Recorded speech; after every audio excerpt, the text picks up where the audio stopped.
actually the Bitcoiner says the Bitcoin is also fungible.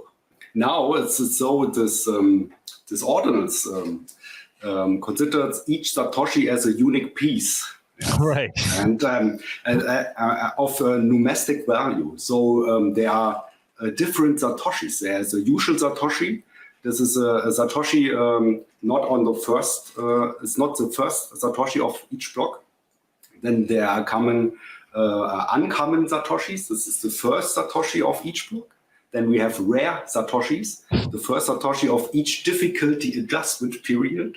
Then epic Satoshis. This is every first Satoshi of each halving period. Then we have legendary Satoshis. This is every first Satoshi of each cycle. So a cycle is when the difficulty adjustment and the halving come together.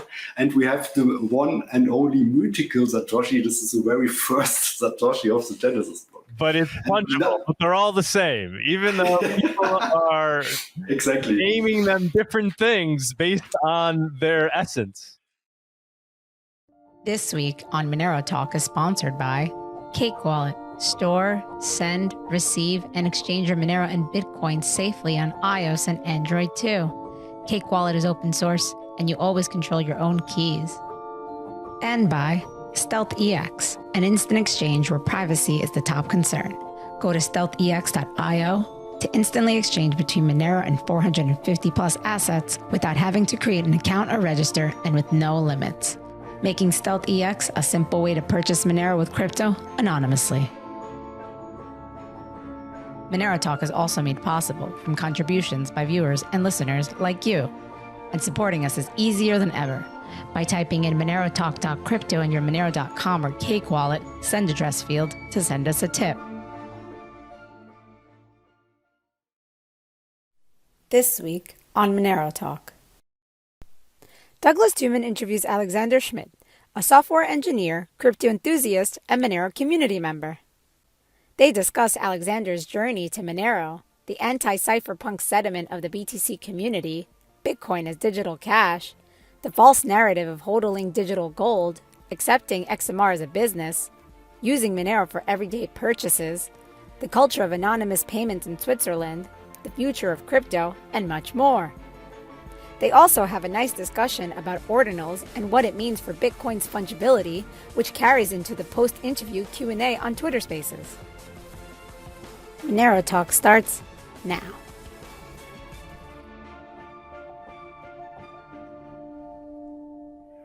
All right, Alex, welcome to Monero Talk.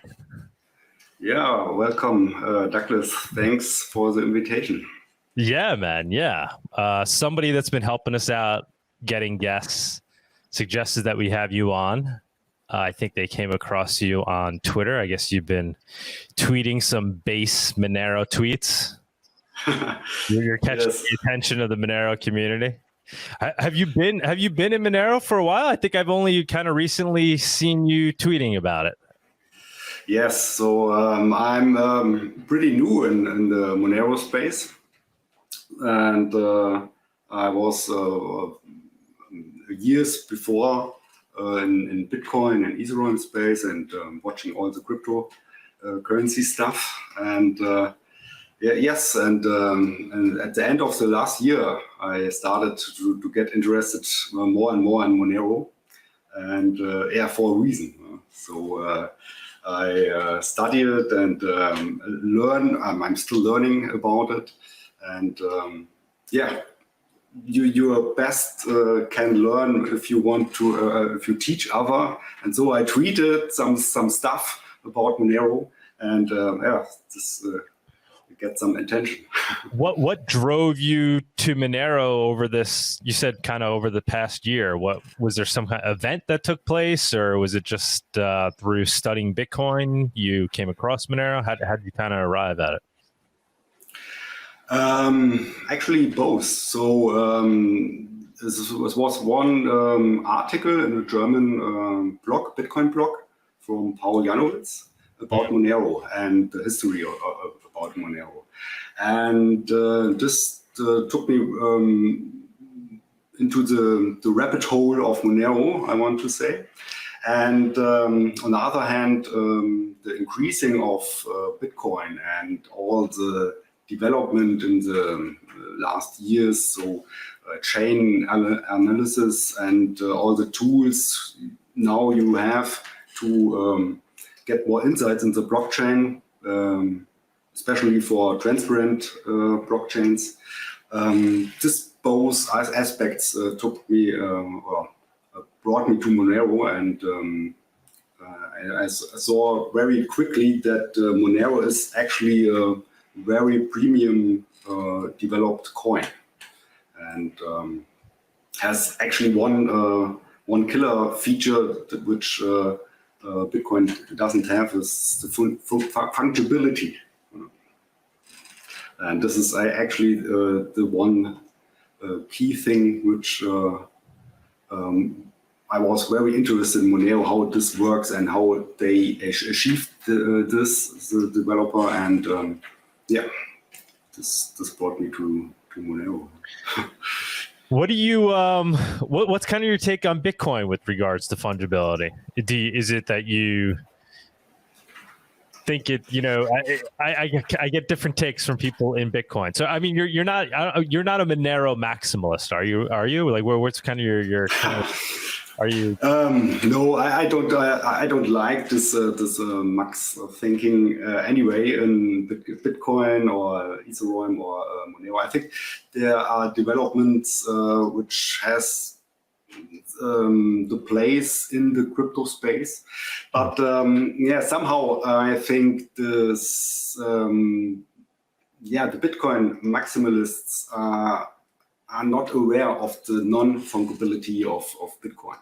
So every Bitcoin has a history, and this history is somehow the in German I would say the Achilles Ferse, a single point of failure, I would actually say. Yeah. And this is not the case in Monero.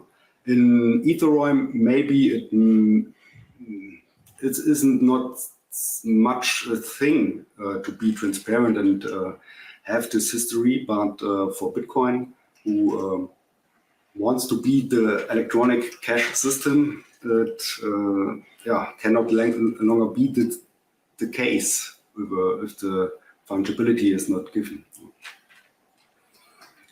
I just DM'd Paul and asked him to jump into the spaces if he can. I don't know if he's going to see it. Yeah, because you said Paul Janowitz is the blog that you read, right? That kind of really pulled you in.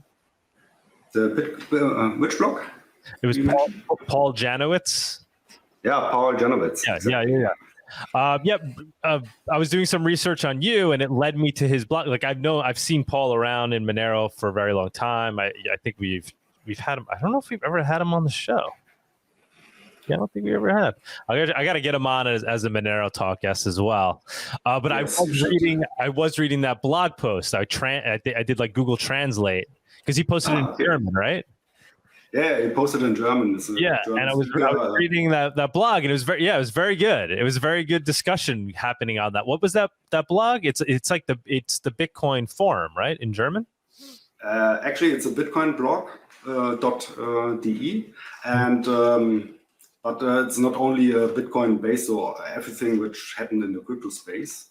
And the main author is Christoph Bergmann, and it's also very deep involved in everything related to the crypto space. And Paul Janowitz is really deep into Monero since years, I would say. And he has very high level or deep level technology understanding about Monero, and just was a very well written article, and basically it was this the relationship between both Bitcoin and Monero have something in common, and this is to be a coin in the dark market. So the history of the dark market is in both cryptocurrencies given, but in Bitcoin a little bit previous than Monero. But this is somehow which tells me if a crypto currency is used on the black market, then it is really a good currency to use. It has the function of cash. And Bitcoin, this was the case in the past, but it's not anymore. And Monero took this place here. And yeah, this is actually my biggest feature to dive into Monero and to see Monero as the actually thing which I thought I can have with Bitcoin. What do you? Okay, go ahead. Sorry. Yeah. So one thing was one tweet. One Bitcoin coiner tweeted yesterday. Bitcoin, the peer-to-peer electronic cash system. So that's the title of Satoshi Nakamoto white paper. Mm. And I thought I replied that of the non-fungibility of Bitcoin, it cannot be cash-like. Mm-hmm. So it's actually not the case that this Bitcoin is a cash-like system. Yeah, I don't know if you saw, I'm trying to bring up the tweet. There was a BTC Maxi that recently said, oh man, this was so good. Let's see if I could find it. I don't want to, this is bad for radio right now because I'm just looking without talking here. What was it? I made the t-shirt of it. Basically the guy said, oh man, what is it? I don't want to mess it up because it's so good. Hold on. I'll find it. So do you think Monero then has Bitcoin has a use case? So if it's not digital cash, what do you see as being the utility of Bitcoin? What does Bitcoin become? Yeah, I think the store of value is one thing Bitcoin maximalists still say this is why they want to use Bitcoin. So they see it like gold. Even if Satoshi Nakamoto don't wanted to invent it digital gold, he wanted to invent it digital cash. But I think this is a use case which can be in the future for Bitcoin. So you can hold, or every Bitcoin maximalist is a hodler, I would say. And as long as you don't use Bitcoin, as you hold it in your wallet and don't use it, then you don't have a footprint on this Bitcoin anymore. So you stop the history, and then it can be act like gold, because gold is something you also take away and bring it to the bank or something in the cellar and lock it up and don't want to use it. You just want to have it to save your wealth. Yes. And I think Bitcoin can do this in a way, but you don't think something like a Monero ultimately just takes on that use case as well, because of its fungibility and the fact that it's more difficult to confiscate? Like I begin to wonder why Bitcoin is even the best form of digital gold if it's lacking one of its fundamental properties. And it's just like, oh, we'll just decide it's gold because we all thought it was gold in the first place. And even after we realized it wasn't, we're all going to decide to stay here. That's what bothers me with that thing, because like I feel like that as soon as it cracks, everybody will run from it, right? And then at that point, there's nothing holding it at its base, because ultimately it doesn't serve any other utility other than everybody's shared belief in the fact that it's digital gold. Whereas something like Monero, everybody can, get spooked by crypto. But at the end of the day, if they want to turn around and make a private transaction over the internet, it serves the utility of that. So always have that base use case. And so there'll always be that, base layer of value, right? This kind of, I hate to say intrinsic value, but it has a utility at its core. Where with Bitcoin, I find it hard to figure out what that utility is.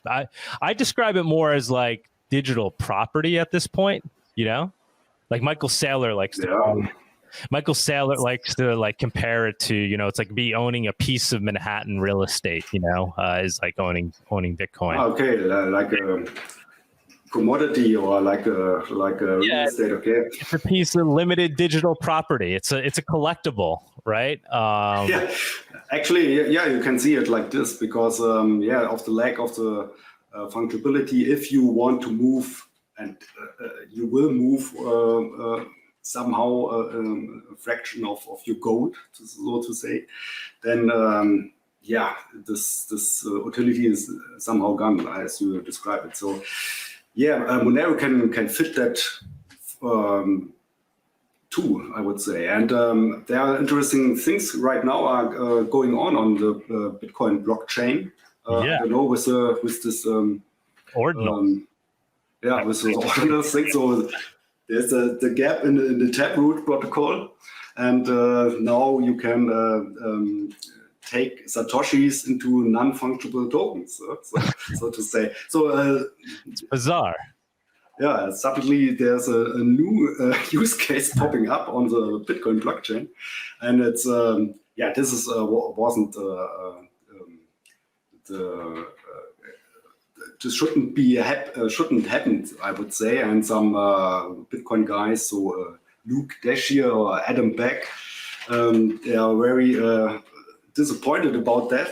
Are they against it? Did they come out against it, saying it's basically like spam on the network? I don't know what I haven't really researched it that well. I know what it is, but I haven't really researched who's saying what in the Bitcoin world. Because some people are for it, right? Some people are like, no, it's okay. It's they're just going to compete for the space, right? Actually, the discussion to bring more on the blockchain besides the transaction is for years, I would say, on the Bitcoin space. So they invented this op return to get 80 bytes additional to the transaction, and but 80 bytes is nothing. You cannot store a picture or only a very pixel picture with 80 bytes. And now you have the possibility to get the whole block size to bring in a picture. Right. Same size, take up the entire block size with, right? So it's theoretically limited to the block size. So you cannot have more than 4 megabytes or something. But it's a little bit kind of, I would say funny. My understanding is though it's in the, because somebody responded to one of my, that it's in the segregated witness part of the essentially the transaction, so it can be pruned essentially, but still it's competing for the block space, right? So I guess you can prune it, so it doesn't necessarily mean that it's going to lead to a run up in space required to run nodes. I mean, obviously, inevitably you will, but maybe not as fast as feared because it can be pruned. But that being said, it's competing for the block space against transactions.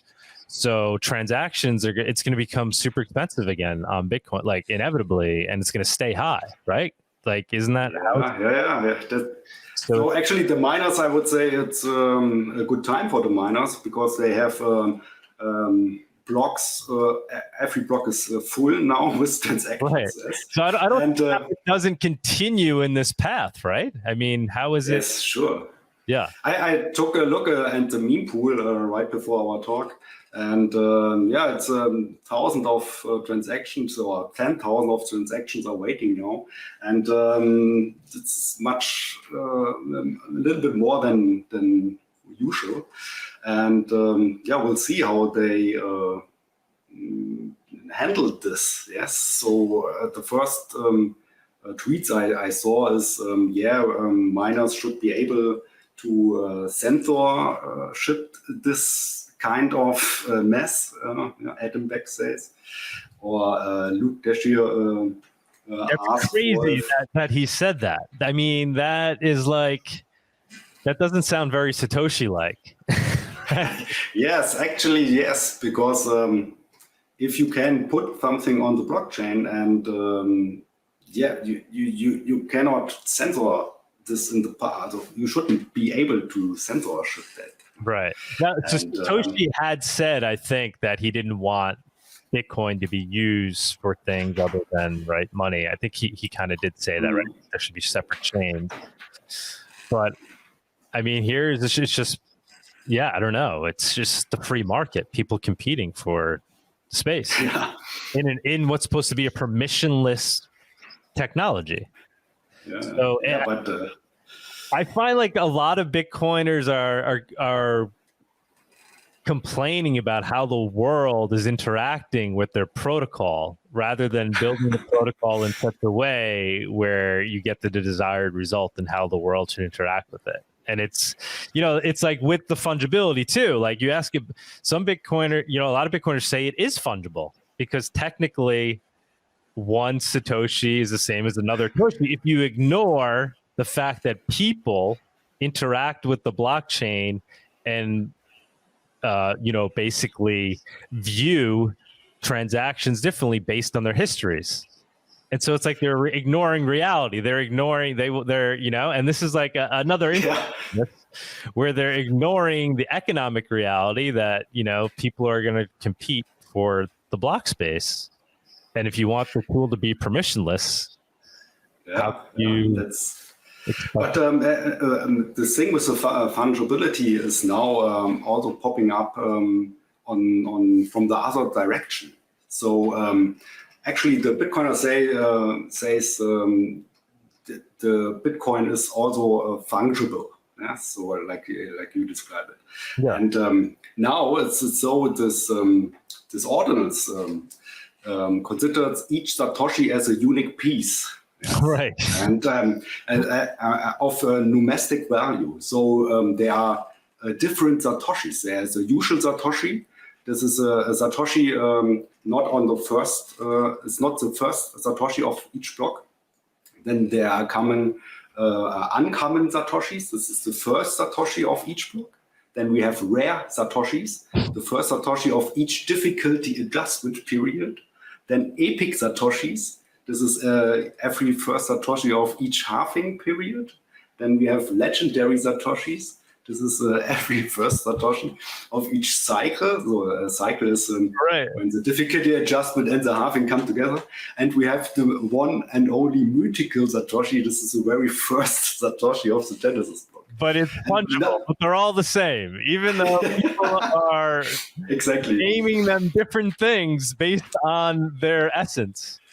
Right? Yeah, but Like, how would you begin to do such a thing with Monero at its smallest unit? Start to just categorize them differently. It's not. Not possible. No, it's not possible, and so it's on the technology level not possible. And in Bitcoin, it is possible because it's transparent and you can see it. It's still fun. Even in that blog write-up that introduced Ordinals, I think in the post they said, but don't what Bitcoin is fun. Even though Bitcoin is fungible, it was like, did you read that paragraph? Like the way they worded it, they're like, even though Bitcoin is fungible, we're basically assigning, defining each Satoshi as being different. So yeah, but I just thought it's very hard to follow that logic. Yeah. There's a logic behind that. So there is no logic. Yes, either it is fungible or it's not fungible. There's only one or another. You cannot have both together. And this is somehow, I have to learn for me on the hard way, or not on the hard way, on the difficult way to say. Bitcoin. I have to say I'm in Bitcoin since 2011. Yes. Oh wow! And I make all the ride with Mountain Gox and the Bitcoin hard fork wars, so to say. And for me, Bitcoin was this electronic cash system Satoshi said, but now it's changing. And Yeah, you have to admit that it is not fungible. Yeah? You have to say it to yourself. You have to change your mind, actually. Yeah? To say, if you are years in the Bitcoin space, to say, it isn't the thing I wanted to be. So, or to say with Nietzsche's word, the one who cannot change his mind cannot change anything. You know? So you have to change your mind in the way you look to Bitcoin.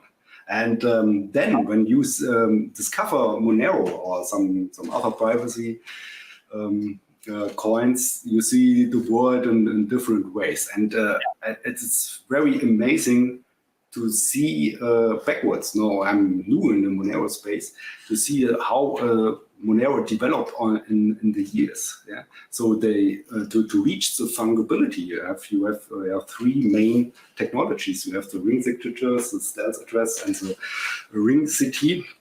And this is all about to reach the fungibility. And this is so deeply that you cannot have something like this ordinals or other things, chain analysis on the blockchain or something like that. Yeah. And that's. I do think maybe Bitcoin, ultimately it's just like it's the first NFT, and it's the ultimate NFT because it has like the best titling system of all other NFT systems, right? Where you can attach an identity to the owner of the NFT, and it's secured in a very strong way, like completely traceable. So maybe the world assigns value to it, but it'd be like knowing, all right, that this guy has that much of this thing. It'd be like, that's why I do think it becomes more akin to like property, right? It's like, but yeah. That's more a property. It's like a certificate. That's you get something valuable, but it's like somehow public linked property that to identity. Own. Right, public property that you own, that the whole world knows you own. Yes, exactly. And that, if the government wants to tax you on it, they can, right? That too, because you're on this list. They know how much you have at all times, and they can request that you have to pay your share for whatever reason, right? Like, isn't that a potential future scenario? I feel like Bitcoiners overlook that quite a bit too, right? Like, so this ability to so easily determine how much somebody has, and because of that, you can, as a state, confiscate some of it if you want. Yes, sure. I think this is actually a horror scenario for all Bitcoiners who came from the libertarian space, I would want to say. Yeah. But it turns out that Bitcoin, is traceable and can use in the name of the state or the government actually to tax Bitcoins, yes, like you say.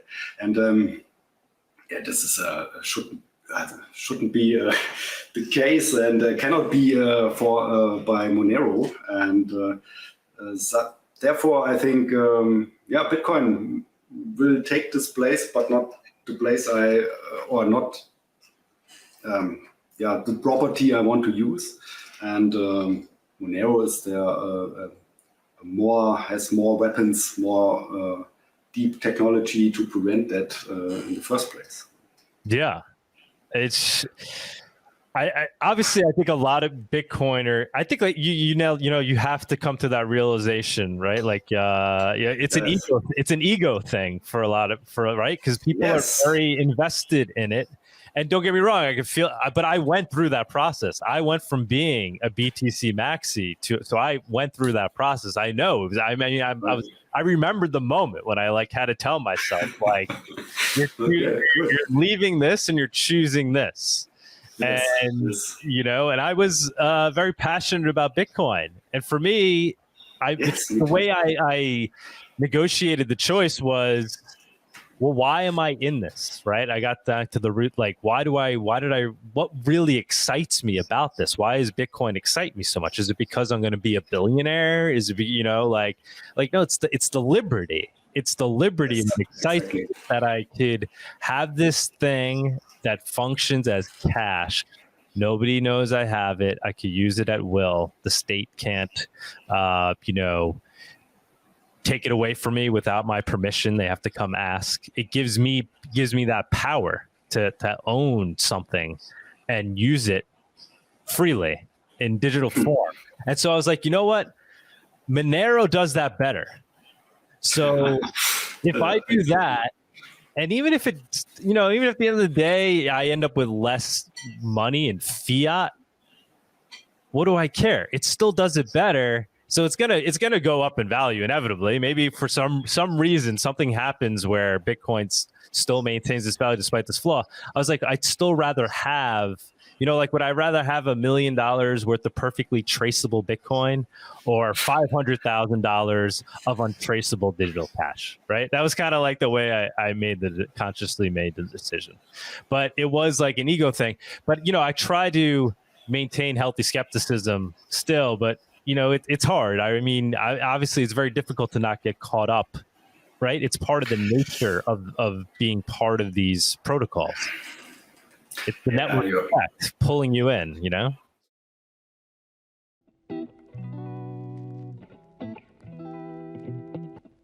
Do you love coffee and Monero as much as we do?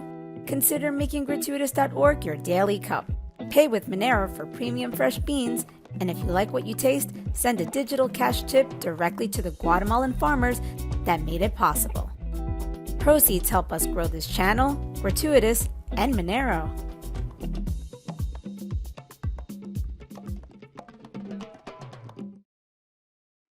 Yeah, sure. You have to be open-minded.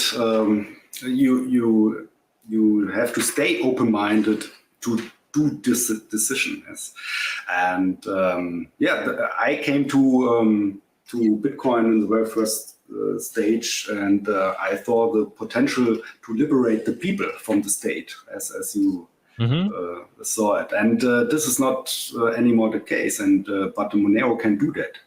And but it also turns out, and all the Bitcoin hodlers, I didn't understand either all the Bitcoin hodlers. So they have something they want to save. Okay, that's you can do that, but that this is not a good thing for the coin. Yes, the coin or any cash lives from the use case, yes, and you have to use it, you have to buy it and to earn it and to give it away and whatever.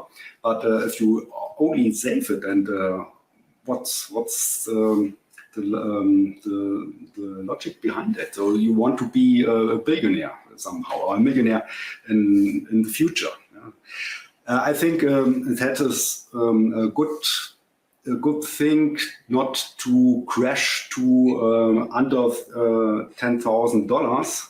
So the hodlers mainly maybe the reason why Bitcoin only went down to $1,600 and that could be the case. But this is not how I want to use money.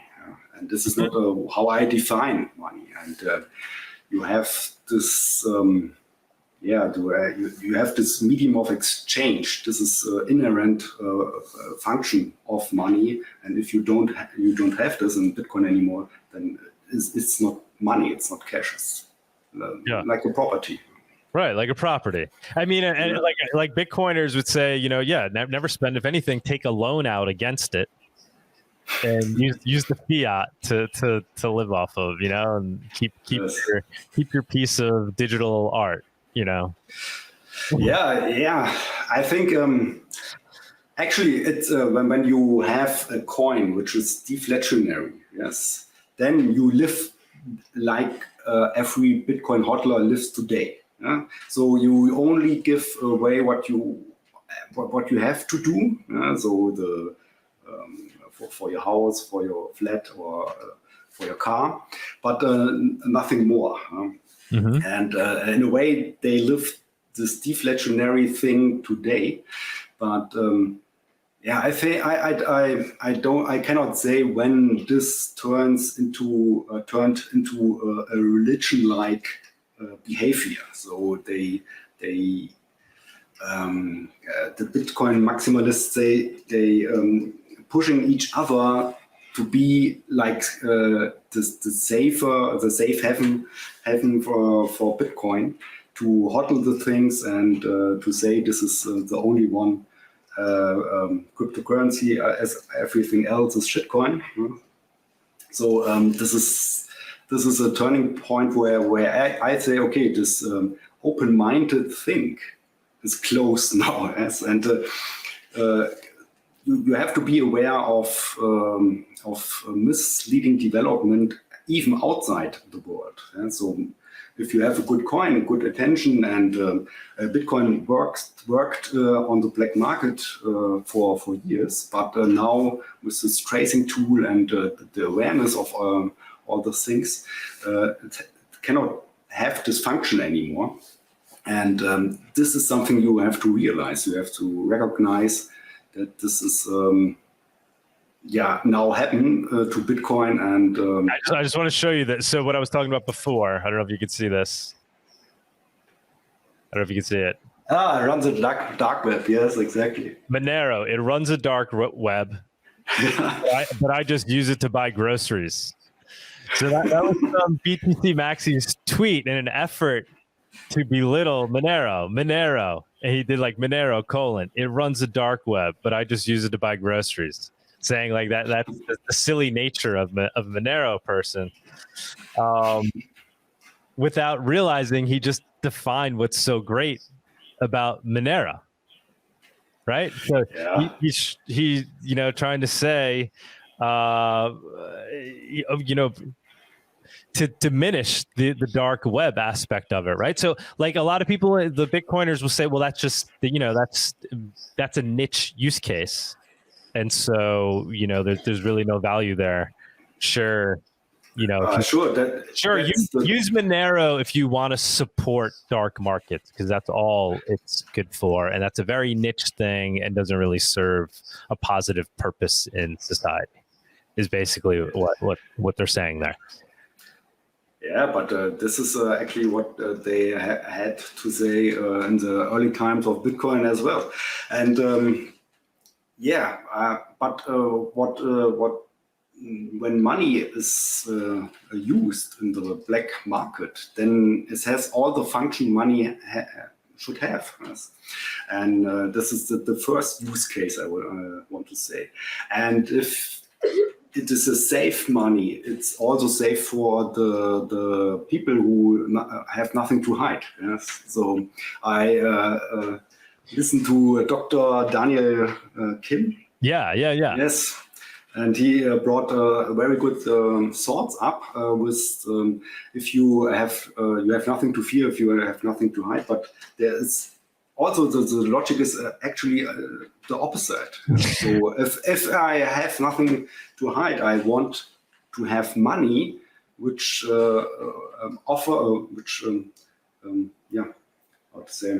which is like this purpose I want to have. Yes. So when I want to sell my motor bicycle, for example, yes, and I don't want to get bitcoins for my motor bicycle, because this has a history, yes, and this history can be bad. I want to have something which is not tainted in this way, yes, and Monero does this job very well, and so I would sell my stuff only for Monero. So, luckily enough, I set it up a BTC pay server. I don't know why it's called BTC, but this was the main purpose with Monero blockchain, and now I can accept it. Payments in Monero. Yes. And, nice. this feels really good. You can now write a bill and accept Monero. Mm-hmm. Yeah, I use the Monero gateway for our, Monerotopia.com, where we sell tickets, and Gratuitous, where we sell like coffee and stuff. I use the gateway, but yeah, BTC. I'm looking to, when I have the time, maybe move over to that. I hear that's a more ideal. It takes good. It takes days to synchronize the blockchain. Mm-hmm. It depends on the VPS you are using, but it's worse. And for writing bills, it's perfect. And now I can accept Monero. But for the instant payment, I think there's still a lack in Monero. So when you buy a coffee, it's okay. You don't have to have the confirmation. But I was wondering, when I now go to Zürich in the opera and I want to get a ticket directly at the evening, and want to pay $200 for one opera ticket. I think the seller want to at least one confirmation wait to be secure that they can hand out me the tickets. Yes, and this can lead to some minutes waiting time, and I think this is not feasible. So this is not for cinema tickets or everything less than $50 or so. This should be fine. Not to wait, I want to say. So you have this transaction in the meme pool, and you see it directly on your phone. And if the seller has the green check mark and you have the green check mark, everything is fine. But I think you have something in between. So from the $200 and above.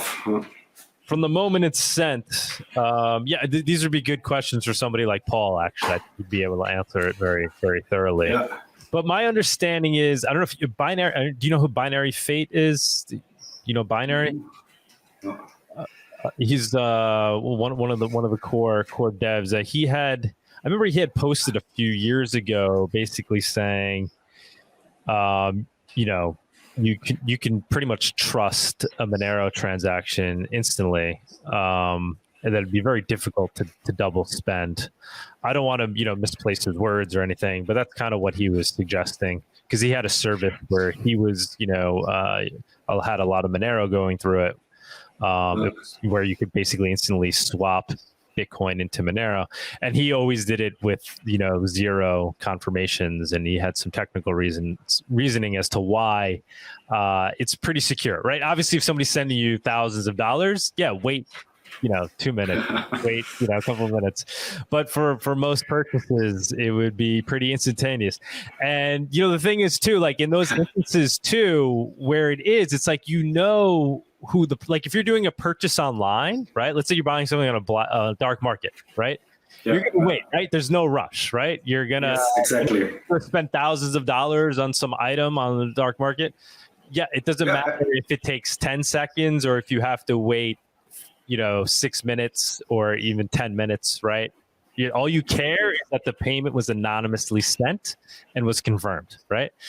But in a real world instance, you're buying a coffee, you want it done as fast as possible. But also in that instance, it's like who that person is and they know who you are. So if there was some kind of double spend, it's like it'd be like you go back and be like, yo, what happened here? You know what I'm saying? Yeah. So in those instances where you'd be worried about that, the scenario would be like you show up at a Ferrari dealership and you buy a Ferrari, and the guy sells it to you, and he doesn't wait, and you double spend. But obviously anybody doesn't wait for a Ferrari deal. So there's really no scenario where I think it matters, given the I thought about to do a double spend despite zero confirmations.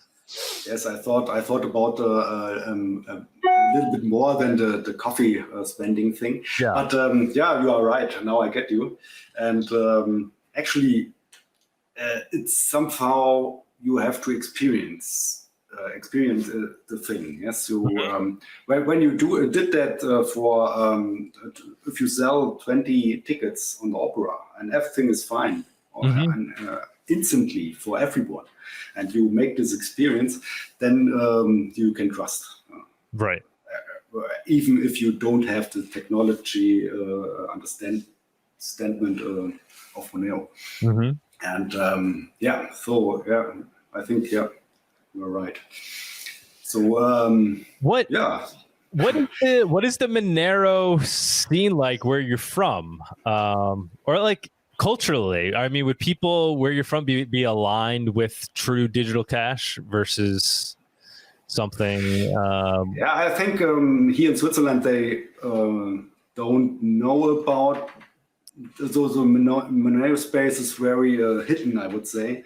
I try to bring some people together, but Switzerland itself is a very cash-driven economy. So they like cash, but we have this development as in every Europe country as well, that card payment systems popping up, so you can pay everywhere with your credit card if you want, or just with your smartphone. And this is a development against cash itself. Yes, and this is it's coming with no words, but I think we have. Here in Switzerland, I think we could have more people interested in Monero because they like cash here still today. And we actually are all very open for money things. Yes? So the whole history of Switzerland is be open for money. Of course. We have now the ticket machines where you can buy your tickets for the train. On every station you can buy Bitcoin. This is the case today. So we have an infrastructure even for cryptocurrency. We just have to put their Monero in a way. But I have to figure out how we can do that, and who is the company. Culturally, like would the Swiss people want to be able to travel in a way where the government doesn't necessarily get instantly notified that they're the ones traveling and where they're traveling to, right? Because like in a Bitcoin scenario, potentially you could very easily know who whose Bitcoin it is, and then know that they're using it to travel, right? With Monero, it'd be more like a cash-like experience, which that's more liberty there, right? Liberty to freely move without the government knowing your every movement. What would culturally, what would be kind of the take in Switzerland in that regard? And from the cultural perspective, you mean, yes. You said you could use Bitcoin now in the transportation system, in the subway system. Would there be arguments to why Monero would be even better? Because now it's like you're putting cash in, you're putting tokens in versus swiping your credit card. So you're putting fiat money into that, and then you get a paper wallet out of the ticket. And now it's with this tracing thing, it's even worse. You should more keep your fiat money, your cash, than get this Bitcoin.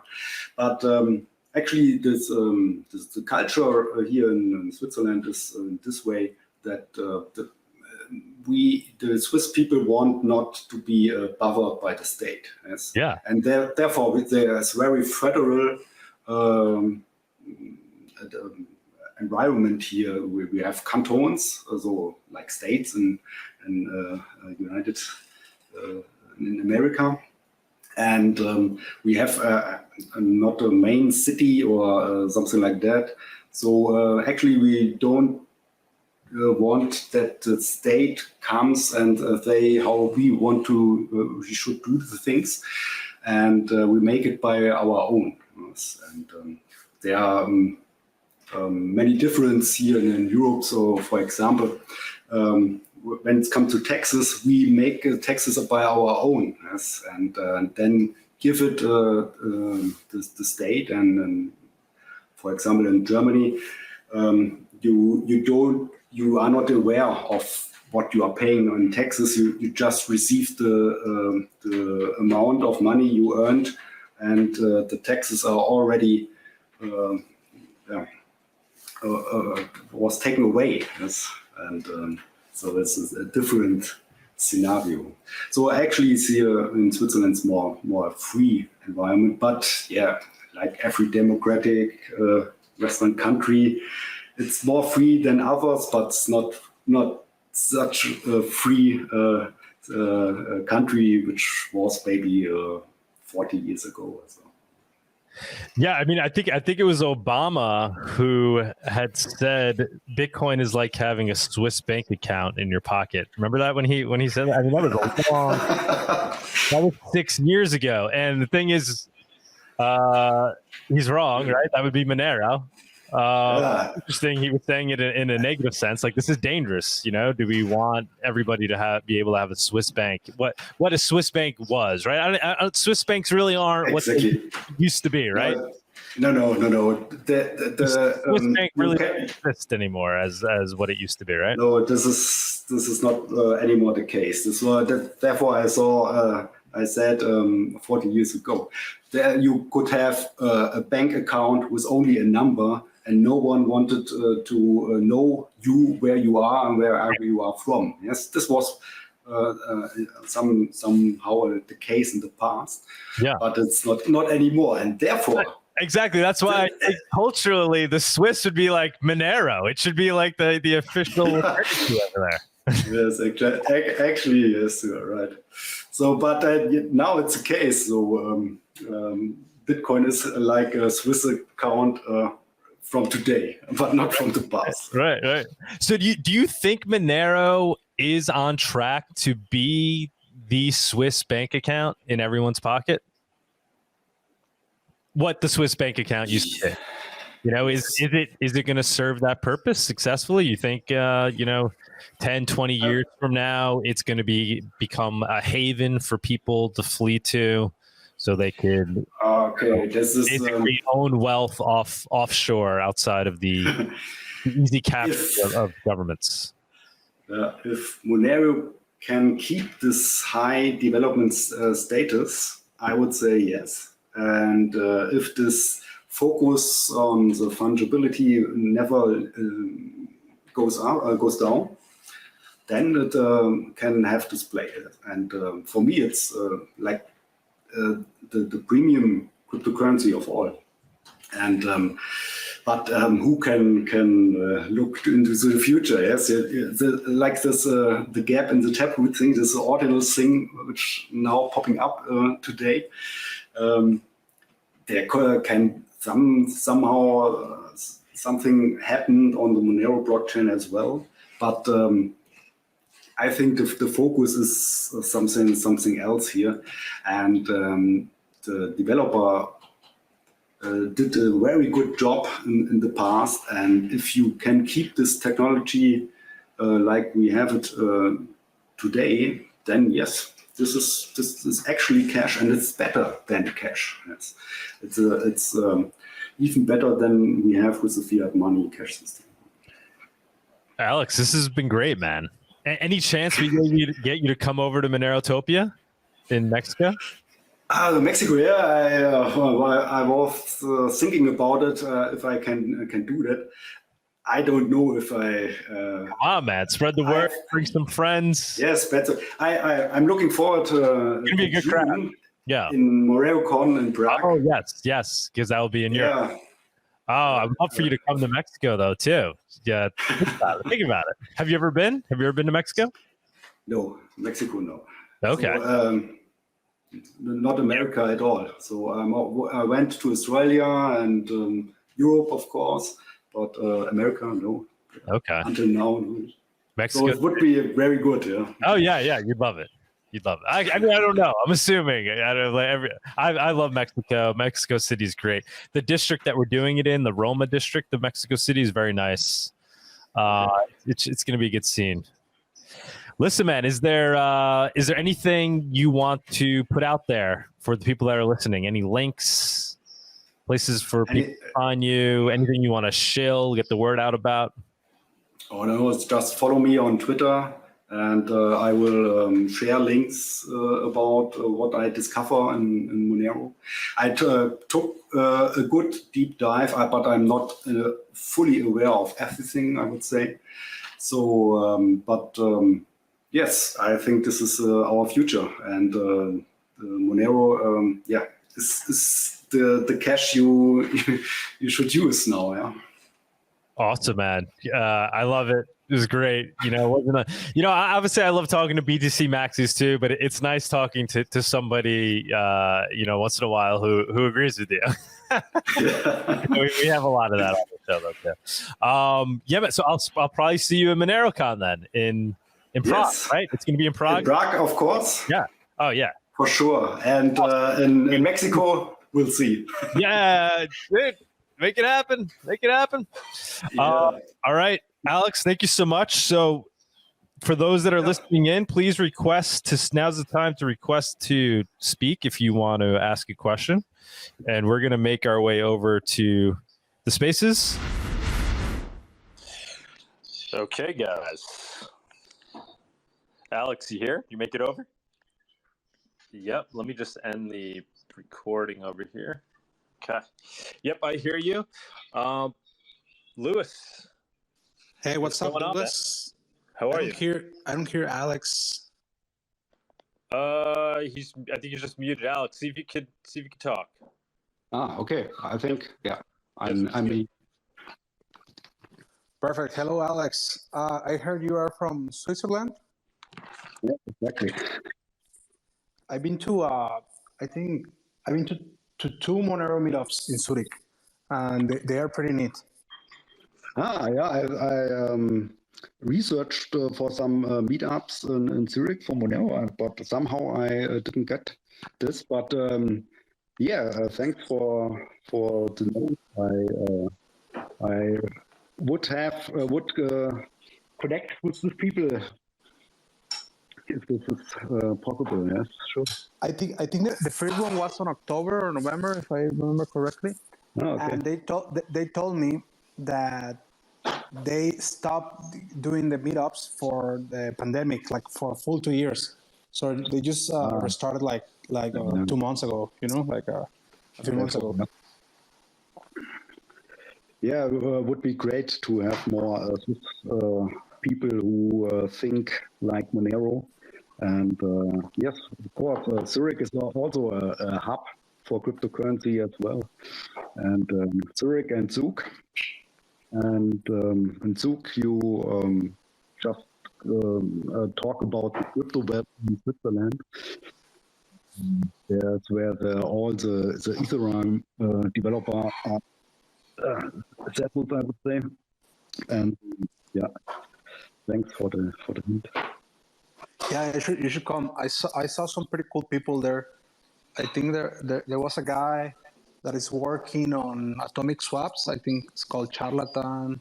I also saw a guy that is working on paper wallets for Monero. He's trying to develop some paper wallets for Monero. He already does some for Bitcoin called Mark. And yeah, it's a good environment. Yeah, cool. Awesome. Yeah. Dave, always good to connect people. Dave, I see that you're requesting to speak. I'm accepting you, but for some reason it's not working. So I don't know what's going on with that. Sorry about that. Thank you, Lewis. Any other comments? No, I was just listening to your conversation about descriptions and everything. And to me, honestly, it feels like they should just accept it, right? I think it's like you said, it's actually the perfect NFT environment, and I can actually see Bitcoin being valuable as such. Yeah, that seems to be the trajectory they're on. Anybody have any comments on that? Bitcoin's recent realization that they're at their core just a large NFT system? I mean, it's been very big news this week. Yeah, this is came suddenly, I would say, and we will have a great discussion in the next several weeks, I would say, about this. On the surface, I believe people are complaining because it's bloated or because monkey JPEGs or whatever. But underneath the surface, the real reason why they're complaining is because it's like a sudden realization that it's not fungible, you know? So it's crazy. Yeah, but something which is popping up in my mind is if you putting now on the blockchain of Bitcoin some bad images, I want to say. And then from the legal perspective, it can be that in some countries, the Bitcoin blockchain cannot be used anymore. Yes, because some images on there. And this is not a link like on EPI to a picture. This is a picture which lives on the blockchain, and this is, I think has some dangerous aspects here.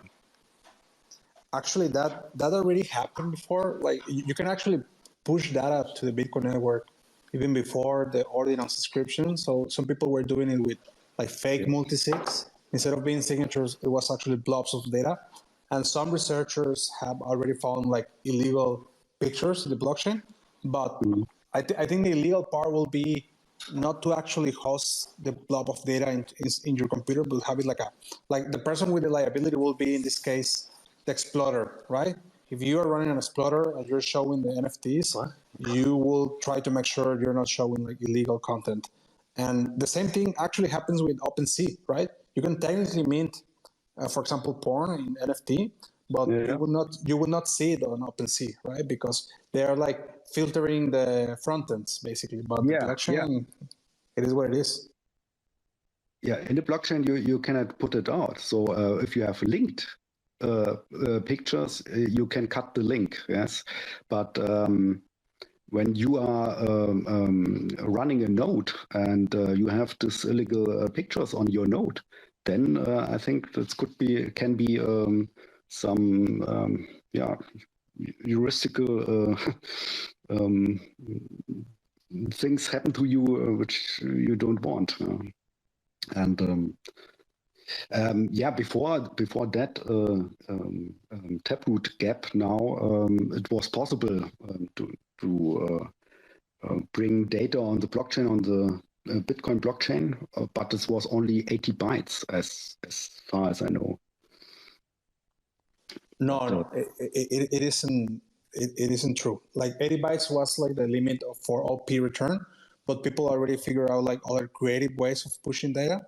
Like I said, like with fake multisigs. Imagine you make a multisig of 1 out of 10, whatever, right? But the 10 signatures are actually not signatures, are like just random bytes of data, right? So there's ways to push the limit, and there's illegal stuff there already, but nobody's trying to like, if you build Explorer, that's the issue, right? If you try to actually decode them. Okay. Do you guys think this will, be the year of Ordinals? Like it's going to take off? I cannot say it, but it's very interesting to see how the Bitcoin developer now handle this. Yes, so the first calls for censorship, the blockchain is coming out from the developers, and we'll see. I think there will be like in the past two wings. One think this shouldn't be censored, and one think it should be clean and only for payment transactions. So.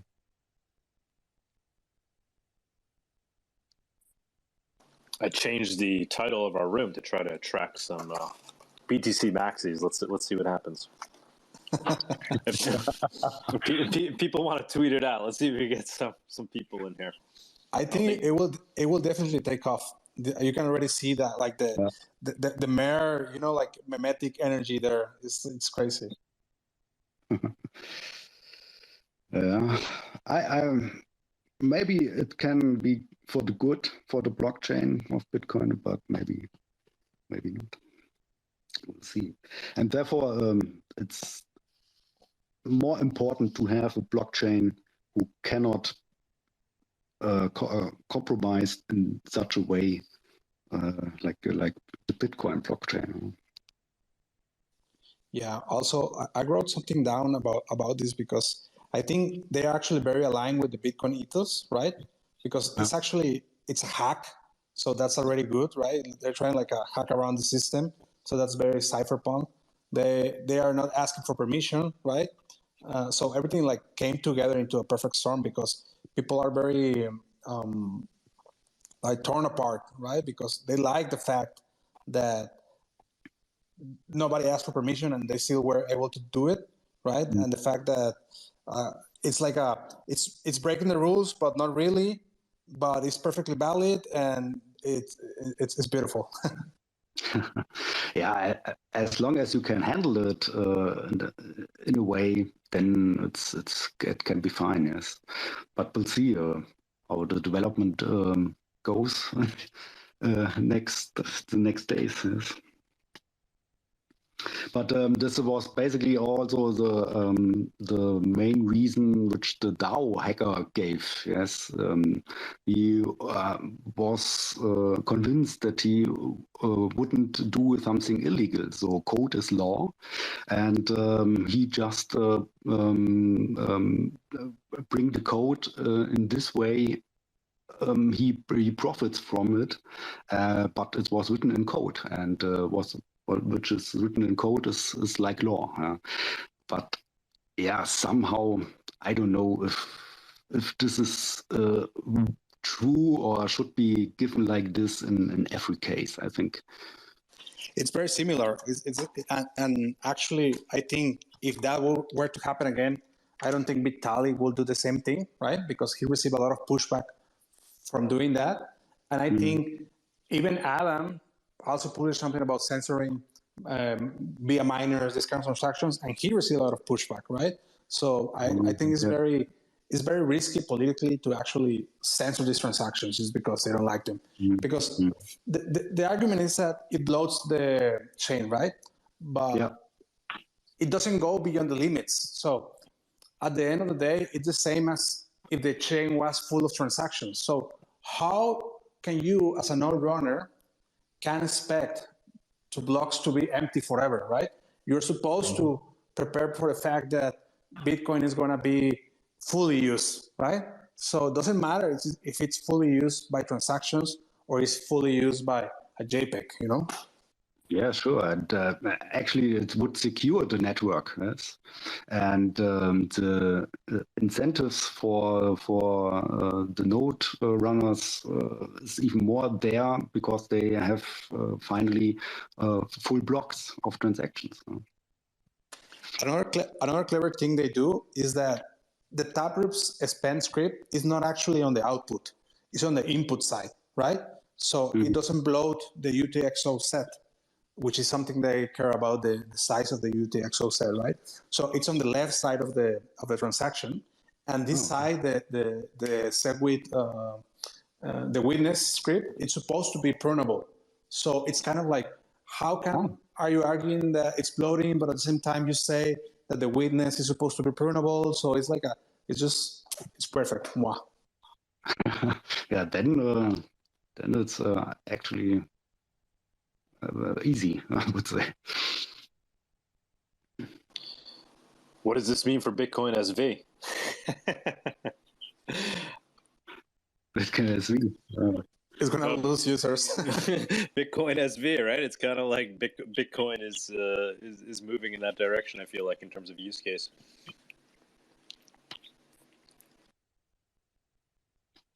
I mean, yeah, with limits, right? Because Bitcoin SV, I think they have like gigabyte blocks or whatever, something like that, which is completely unreasonable. but I think 4 megabytes is pretty reasonable, and it's what is within the limits, so that's okay.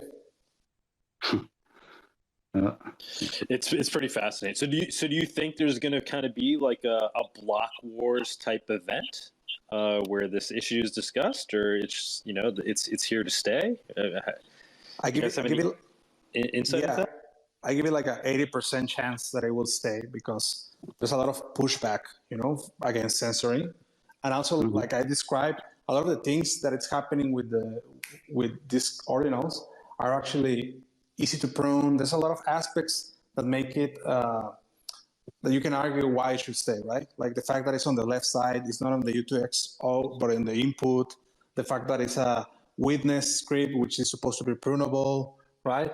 So there's a lot of stuff why it should stay and why it isn't actually bloating. So there's arguments both sides, but I think the ordinals are winning. I'm going to share a meme which actually perfectly describes this issue. Yeah, do this. Yeah, 1 second. Okay, let me read it. One second. Go ahead. Okay, I'll open this. NFTs on Bitcoin, that's the first thing, right? You laugh, then say NFT is bloat. Bitcoin is for transactions. That's the next step. Next step. The blockchain can be bloated. Everything is within the current agreed upon block size limits. The blockchain grows no faster than it should. Correct, right? There you go. But due to SegWit witness data discount, it's becoming cheaper to create full blocks. Equals slower initial sync. That's against the argument, right? And then says, but since original NFTs occupy the witness data, which is a prunable part of blocks, it means more inscriptions equals a more prunable chain. So it's less bloat. And since assumed value defaults keeps being moved forward by Bitcoin Core, it won't even slow down IBDs much. It will only increase security via more fees. And then the last one is, of course, NFTs on Bitcoin. So what do you think Bitcoin, I mean, we just kind of, spent a section of the show talking about, but Lou, so then what do you see Bitcoin becoming, right? With ordinals being a part of it? What I think what does Bitcoin evolve into ultimately? Eventually embraces its nature as a non-fungible token, like there's no other way. It's already going through that direction with the KYC stuff, right? But now with this NFT stuff, it's almost like how can you even think about calling yourself private, right? So it's gonna embrace its nature, but it's still, I believe there's some value in having this perfectly traceable whatever, everything, So, but it should embrace the nature, and that will happen. Yeah, I really think it does make it more akin to something like property, right? Where we know who owns it, and it's publicly available for anybody to see, and you could easily recognize the provenance of it and the title. That appears to be the direction we're headed in. Yeah, on multiple angles. I mean, you have the NFTs, you have the KYC stuff, you have the timestamps, you have the fact that all chains are using Bitcoin as a checkpoint. So it's almost like the value of Bitcoin is accruing towards being like a source of truth, right, for other systems. And that's it. That's where it's going in my mind. And then so what ultimately determines the value? So that acts as digital gold, because then people are willing to safely store their value in something where the whole world knows that they own it and how much they have. Probably, but I have some arguments against that, because also in order for the gold market to function, right, you need supply on both sides. You need like sellers and you need buyers. But if the circulating supply of Bitcoin, it's always decreasing because people burn their coins, because people lose their coins.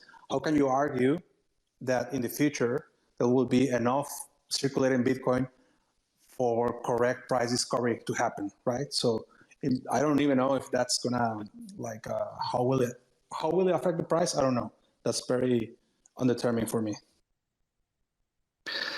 Yeah, and the aspect that on this property, it's actually not so good as gold. Yes? On gold, you have not written who was the owner of this gold before that. So Yeah, I don't know.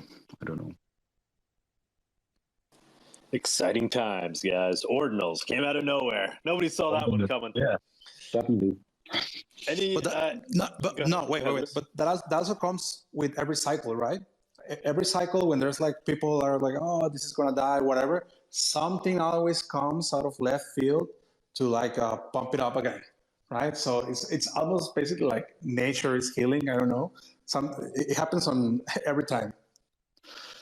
Yeah, Nature always finds a way.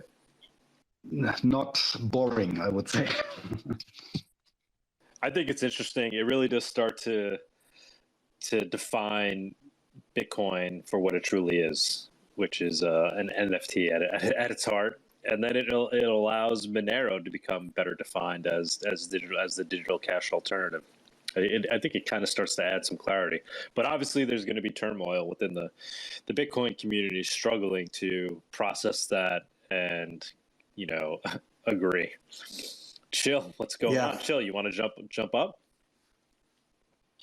The only thing that can still probably say Bitcoin is probably Lightning, right? If they manage to finally do Bolt 12 or manage to finally do receiver privacy, but I don't see them do that shortly, and Monero is getting adoption, so. Anybody else want to jump up and ask a question? We just finished up the interview with Alex.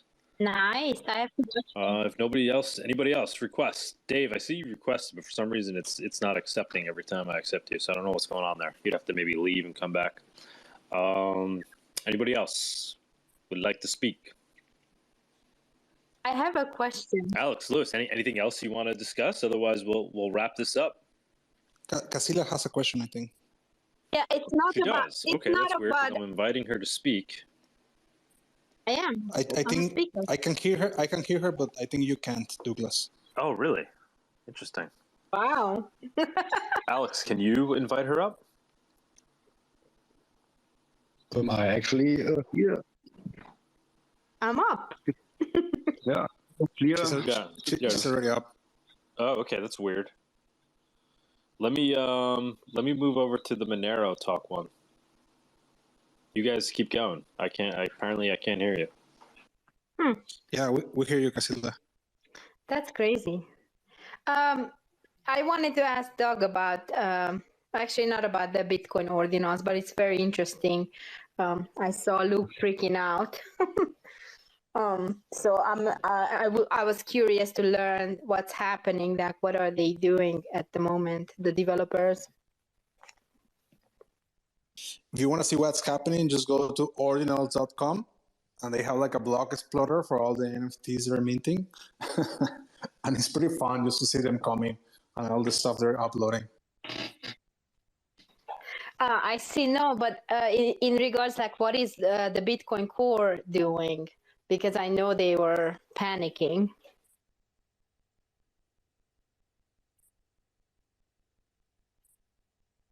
Currently, nothing. I managed to. I went to the GitHub core, and somebody submitted an issue, but then they say, you know what, this isn't actually a book. So I think it should first reach like a consensus on the social layer before actually submitting an issue to the code, right? Because somebody immediately opened up a book issue inside the GitHub repo, but they closed it down saying like, this is not a book. We cannot work on it because this is not a book. Hey guys, I can hear you now. I moved over to the Monero account. What's up, Chill? I wasn't able to hear you. Now I can. No worries. No, I was just catching up. I actually have to go, but thank you so much for the coffee. And I wanted to ask about those eggs. Is that just one vendor, or you guys are going nationwide with those eggs? Yeah, so right now we're just getting them from a farm here in Lancaster, Pennsylvania. Basically, we've added a way to buy a gift card with Monero anonymously for this Amish farm in Lancaster, Pennsylvania, and they'll ship it out nationwide. They have a lot of amazing products, including raw dairy, which is noted as being for only cats and dogs, but I may have accidentally ate a lot of it, and it tastes very good. the best dairy I ever accidentally consumed because it's raw and illegal. So we added them, and then we're trying to, in addition to that, start our own. We're hooking up with somebody else that has eggs from the Monero community in Tennessee. And he right now has, a bunch of chickens, and he sells eggs locally, and he's trying to ramp up his service. And that would just be like an egg subscription on its own, where you could pay and eggs would get delivered to you. And we would, that'd be like kind of a nationwide thing. Okay. I have to try it because I didn't want to buy it. I wasn't sure if they're gonna ship it to Colorado. I was like, I'm just gonna end up with a egg voucher. Yeah, when you go to the site where the Amish thing, yeah, you could see, and it will show you. It's actually a nicely built site. It will inform you whether or not they'll ship to you.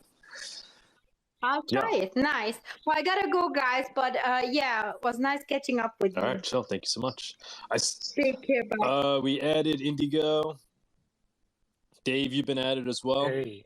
What's going on, man? Yeah, no, I'm just trying to get my head wrapped around ordinals right now and the implications of it and how it would affect Bitcoin. And one thing, I'm going to echo a lot, and I agree with what you guys have said, is that, it's going to fill up the blocks. Miners will earn more fees, but it could also, just increase on-chain fee for everyday transactions. And so, excuse me. And so that will also slow down people's ability to use Lightning to be able to do, subatomic swaps, going from layer 1 to layer 2, opening and closing channels, managing channels. And I'm thinking that it really puts Litecoin in a really good place because Litecoin has Mimblewimble extension blocks.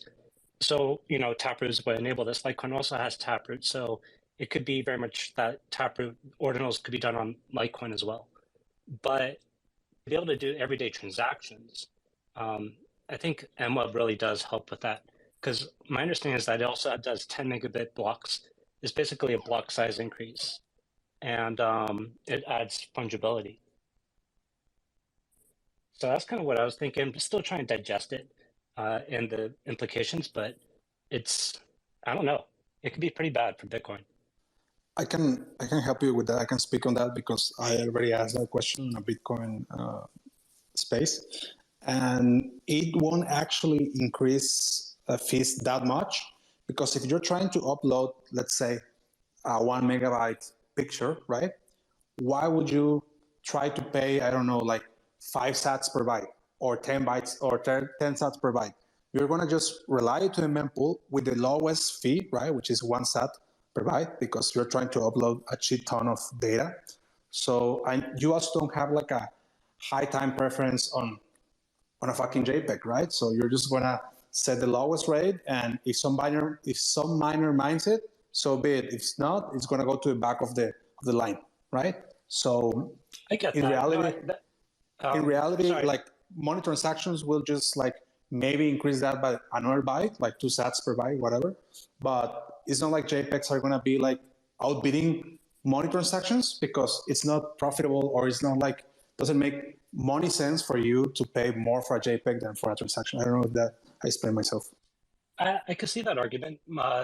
To play devil's advocate, I would think about the cost that people were paying on Ethereum just to mint, NFTs. And I don't know the data off the top of my head, but if you could figure out the range, the median fee that people were paying, you could look at that as being the base level right now, currently for the on-chain transaction fee for what Bitcoin could reach at, which could be, $2, $3, or it could be $10, $20. I don't know. So that's what I would look at as a data point to kind of speculate. And yeah, that's the issue, right? Sorry, yeah, can you yes. hear me? Yes. So Lewis, you don't think it's going to drive up transaction costs on Bitcoin? No, it will, but not as much as people think. That's what I'm trying to say, for example, because they're not going to be outbidding like at double the amount of bytes, right?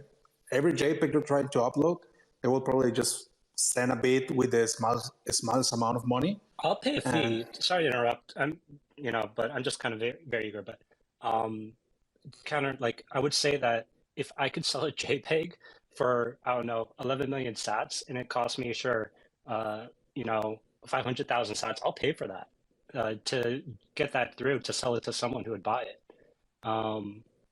So there's that speculation that tulip type bubble that could happen with some NFTs that would cause those experiences and fees to increase. Yeah, the thing is, which I actually also researched, is that the inscription cost only happens once. When I'm trying to send you the NFT, it's only a normal transaction, right? So actually reselling, sending, or transferring to our user or whatever is just like a small buy transaction. The inscription only happens once because the inscription is tied to the Satoshi ordinal, right? So as long as you're sending that UTXO around, it's not moving the data per se, right? The data stay behind, and the inscription only happens once. So you don't need to pay extra money to sell it, right? Good point. That's a good point. So Lewis, and thank you, Indigo, for jumping up here, but I just want to pick Lewis' brain a little bit on it. So what then do you see as being the effects of ordinals on Bitcoin, other than, these fungibility things we're talking about, but in terms of the mechanisms and how Bitcoin works? So you don't really necessarily see fees going up. What do you see as being the result if, ordinals takes off and it becomes a large use case? I mean, fees will go up, but not as much as people think. That's what I believe, because they will not, outbid our transactions. But at the end of the day, this will also be healthy for miners because they will have full blocks, right, for the time being. And something I'm seeing that it's also interesting is that people are not only uploading, JPEGs, they're actually uploading code. So there was somebody that uploaded like a snake game. Another guy uploaded like a Tetris game, right? Some guy just like a few minutes ago uploaded explorer of ordinals inside ordinals. So it's like an app, right?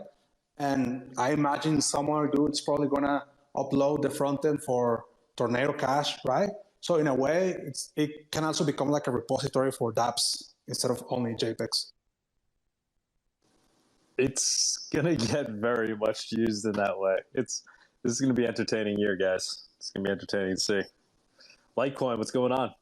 Hey guys, I'm actually glad you're having this space because I read this. I was like on a car trip and read about this ordinals, and it kind of got my mind spinning in a lot of different directions. I actually think what's interesting about this, because a year ago we got some ability to do NFTs on Litecoin. We talked about the immutability of Bitcoin and Litecoin are both very long running, very secure networks, and the idea that these NFTs are going to go somewhere permanently is, I think, a very different concept maybe than what Ethereum is doing, and using IPFS.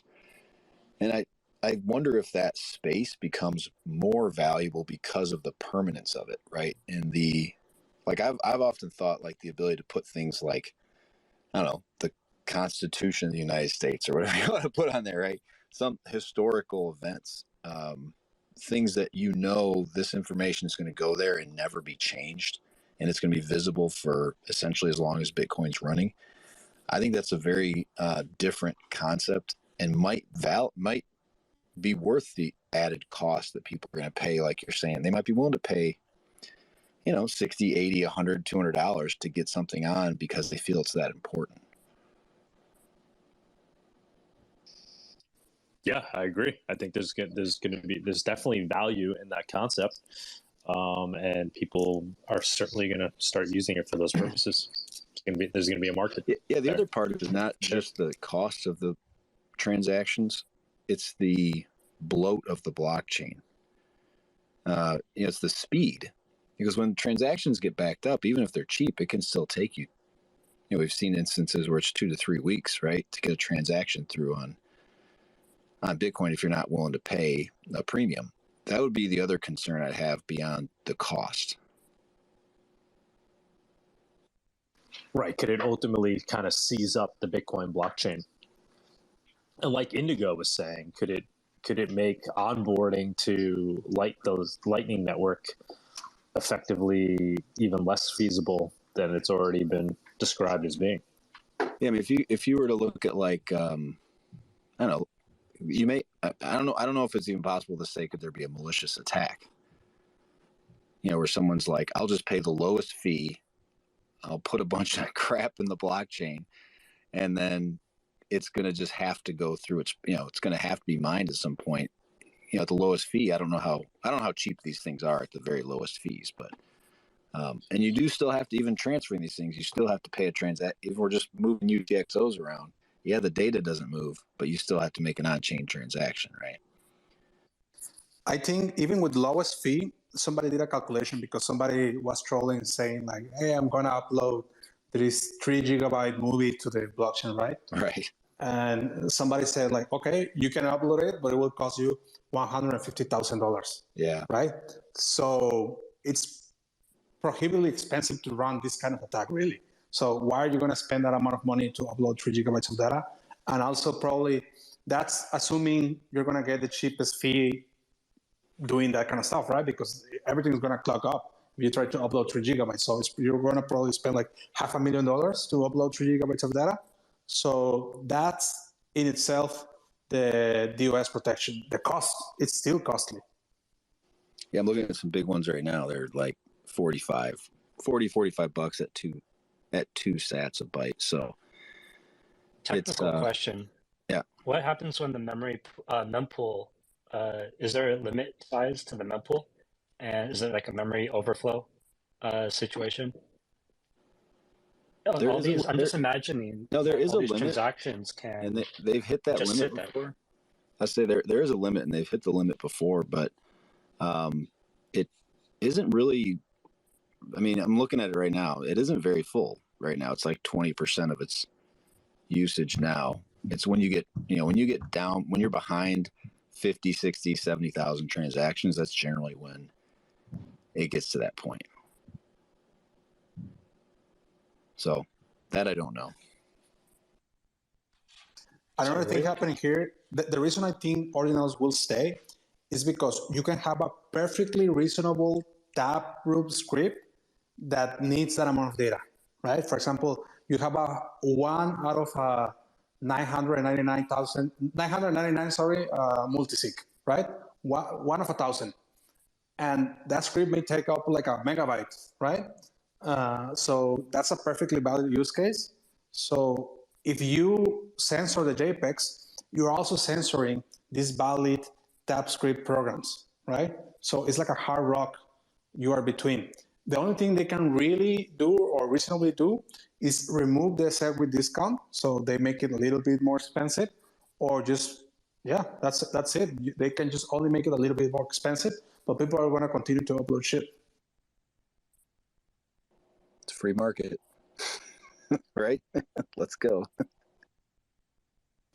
Yeah, exactly. Anybody in the room that's been studying this closely, has good knowledge of Bitcoin's architecture, they could talk about how ordinals might affect things, please jump on up. Request to speak. Well, if nobody's speaking, I already see some people discussing Monero because of ordinals, right? Like they're talking about, but how can we make sure they don't censor the JPEGs or whatever? And it's like, yeah, that's why you make it fungible. That's why Monero exists. So in a way, it's something like a pipeline to Monero. Yeah, I think it's really making it obvious what Monero is versus what Bitcoin is. Yeah, multiple fronts. One is the censorship of transactions, because if it can technically be censored, it will be censored in the future, right? So you need to make a solution where it cannot be technically censored, which is Monero. Also, if you can upload JPEGs, people will upload JPEGs. So in Monero, you cannot do that. You can only set transactions. It's very minimal. It's even it doesn't have the same amount of scripting power that Bitcoin does, but precisely because it wants to only focus on sending money, right? So for all the maxis that only want to focus on the monetary aspects, there's Monero also, right? So there's two fronts why ordinals bring you to Monero. I think that this could actually be a good time for Mimblewimble to be adopted onto Bitcoin, because I would also make the same assumption that ordinals would not be able to be taken place over there. It is technically a block size increase, but it does add fungibility too. So, if you want to do your everyday on-chain transaction with Bitcoin, Mimblewimble is, it's on Litecoin and it's working. Nah, man, they will not add any new feature. The only reason Ordinal works is because they hack around and manage to make use of what was there, right? But now they're panicking because if they fork, the only thing they can do is remove features, which is even worse. Sorry, they just added Taproot, Segwit was not that long ago. And so and MWeb is a soft fork as well. It's not a hard fork. So I think it is very possible for, once if Ordinals becomes a problem, if the on-chain transaction fee becomes a problem, that it is something that should really be considered, because otherwise, I think Blockstream is pointing towards Liquid, which is as we all know, federated sidechain that they control.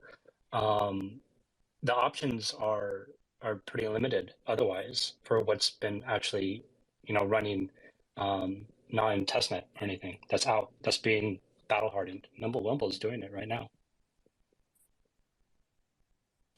Maybe, but don't expect it anytime soon. I mean, Taproot took years to implement into Bitcoin.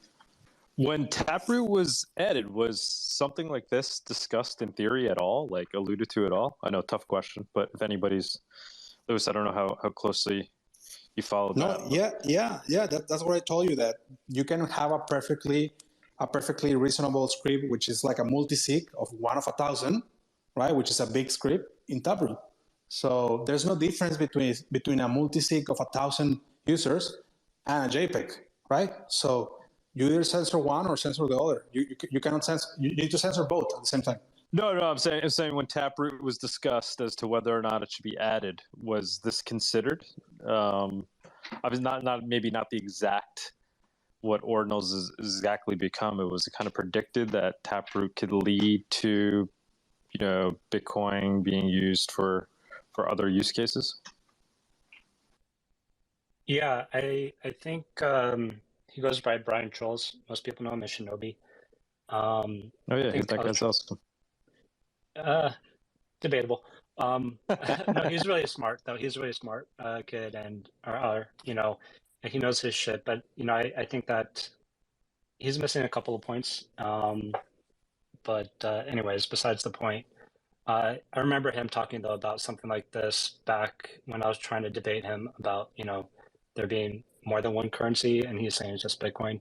But it was mostly about scaling onto Lightning.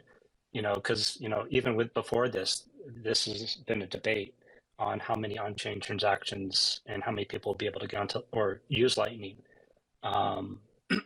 So he was alluding to something about multi-sigs and channel factories and something how something like this could be done where you could daisy chain a bunch of stuff together. But I don't know if he fully understood, or I barely do right now, and I don't want to put words in his mouth, but I think we're kind of coming to the idea like this could really fill up the blockchain, and now this part of the discussion is happening. I'd actually like to hear what he has to say, but he blocked me. He's a good guy. I like him. Go ahead. I don't know if you can like the guy, but he's just abrasive. He's abrasive, but he has a wealth of information.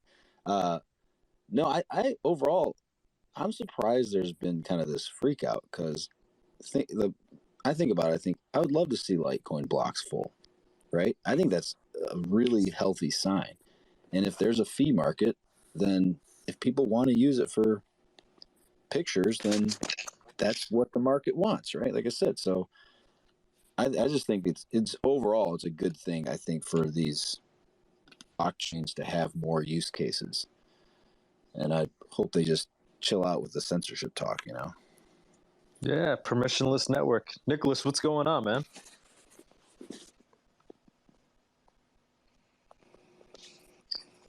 Well, I got to run, guys. but You're I'll on see you later. stage, Nicholas. Thank you, Litecoin. Appreciate Yeah, it. thanks. Nicholas, you wanna say something? You're on speaker.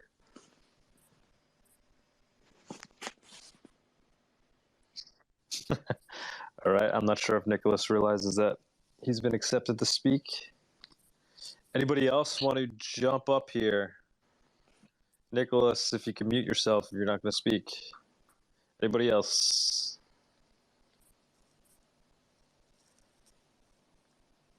Yeah. Anything else you guys want to add? Indigo, Lewis, Alex, before we wrap I have it up? a question. Yeah, I have a question for you, Douglas, since Sure, you know man. more about Monero than me.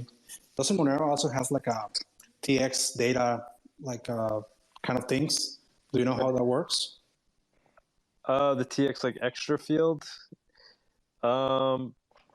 Yeah, I mean, I'm not, I think, technical enough to describe in how it could potentially. Why are you suggesting it could be used to build ordinals on Monero?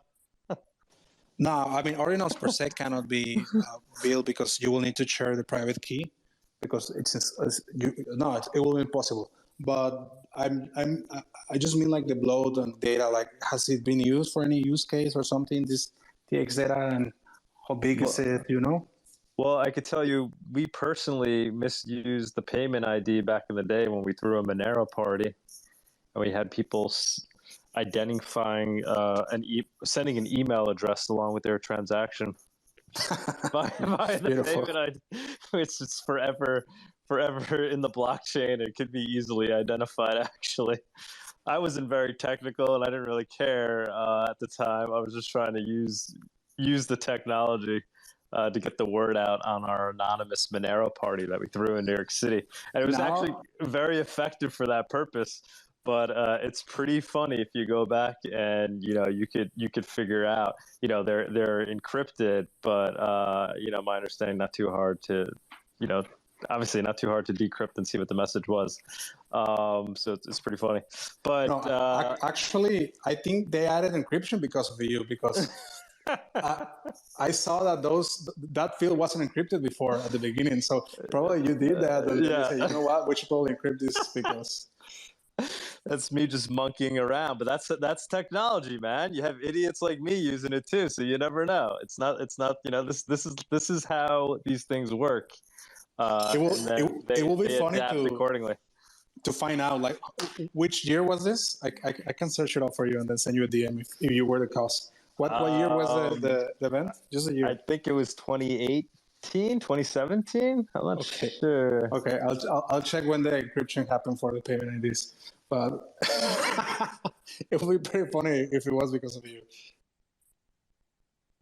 Yeah, it was pretty funny actually, and we had a high profile crowd at that Monero party. People in Bitcoin too, some big names. It was after, I think it was after the Coin Center used to have an event here in New York. It used to be like there used to be the seminal big Bitcoin event in New York, so we threw a Monero after party during it. It was like Bitcoin week in New York City, and so we actually had a lot of Bitcoin OGs at the party too. It was very cool, and they all participated in this misuse of the Monero blockchain. But as we know, Monero evolves, and it evolves towards digital cash. So yeah, I've spoken to devs saying like things like would it ever make sense to properly add a way to do messaging through Monero, and it's a pretty stern, I think, agreeable no. Like that's not the purpose of Bitcoin. Bitcoin, all its design decisions are towards digital cash and making sure that there's as little that can be used for purposes of differentiating transactions, right? You don't want any metadata at all. So yeah, currently I guess there are things that can be done with that transaction ID, but if anything, Monero would be looking to deprecate something like that if possible, I believe. Yeah, very cool. Thank you. Hey guys, look, I finally made it. I even had to go to dinner. So my question isn't really relevant to the ordinals. It's more of a Monero community question. So like, I'm a privacy and anonymity purist, and I've found that like normies, they like the privacy, but they don't like the anonymity. Sorry, I'm struggling on that. So I wanted to reach out to y'all and see how you feel about that, because like I want to be able to do whatever I want to do and avoid taxes and avoid scrutiny from both government and private stuff. But and at the same time, I want my government on a public ledger so that I can see everything they're doing. But I know that because the tool is here to help me do what I want to do, they can use that to do what they do. Their black wars and their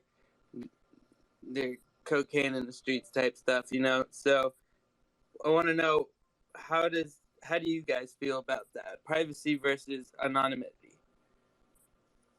So wait, let me just understand. So you personally, you're saying you just like the privacy aspects, and I like both, but I've been talking to a bunch of normies lately, and it seems to be a consensus that you know, there's people selling people out there, and they're able to do it anonymously.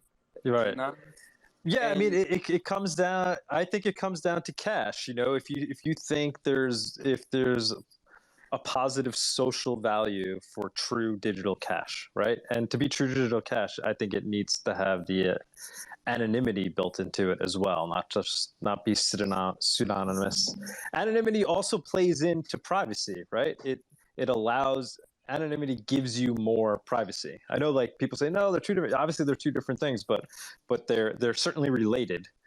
They both give you more security, and doing things anonymously, if I can go online without revealing who I am, without revealing my ID, but interact online, I'm maintaining my privacy through doing that.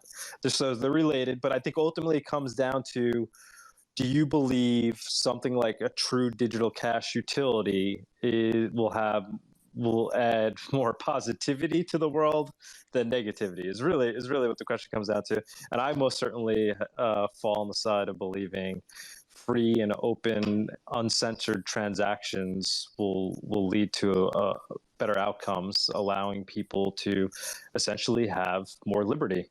And I think more than ever, we need this liberty to be maintained as we transition into a digital age, where we're doing everything digitally.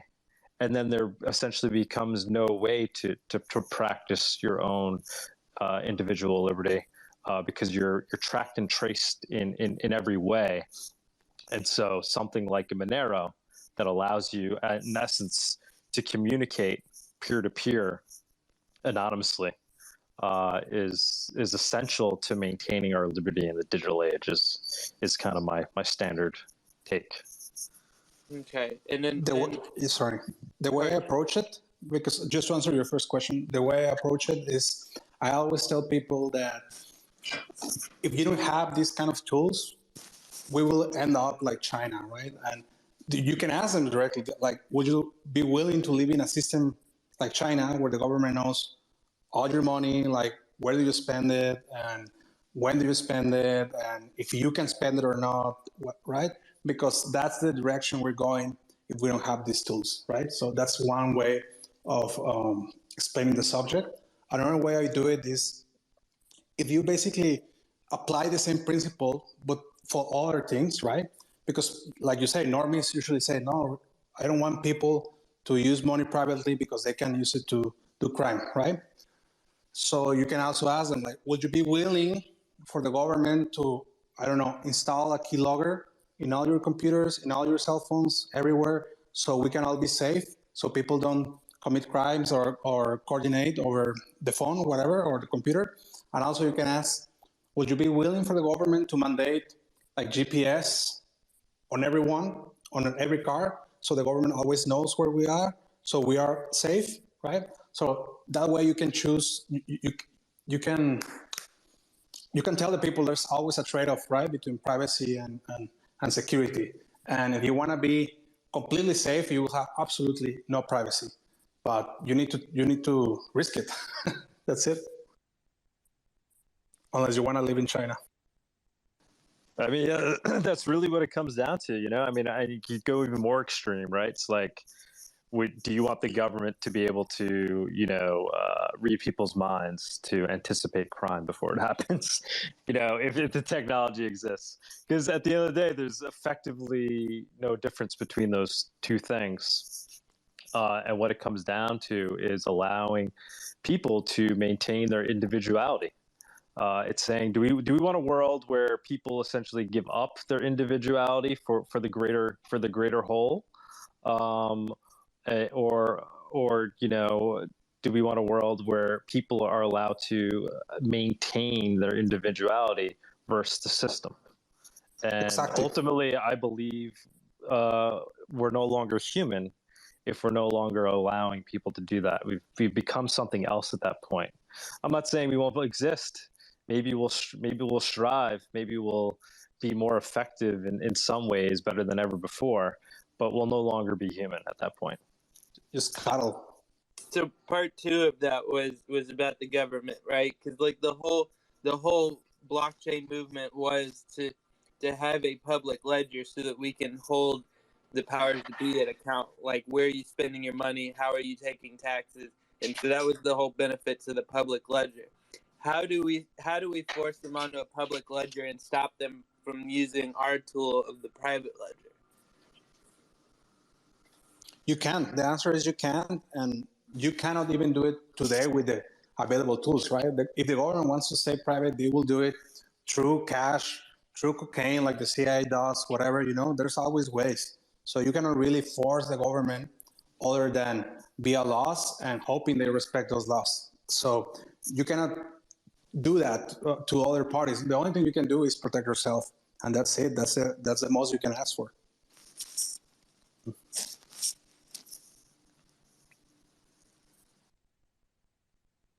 Great questions, man. Great questions. Greatly appreciate you jumping in here.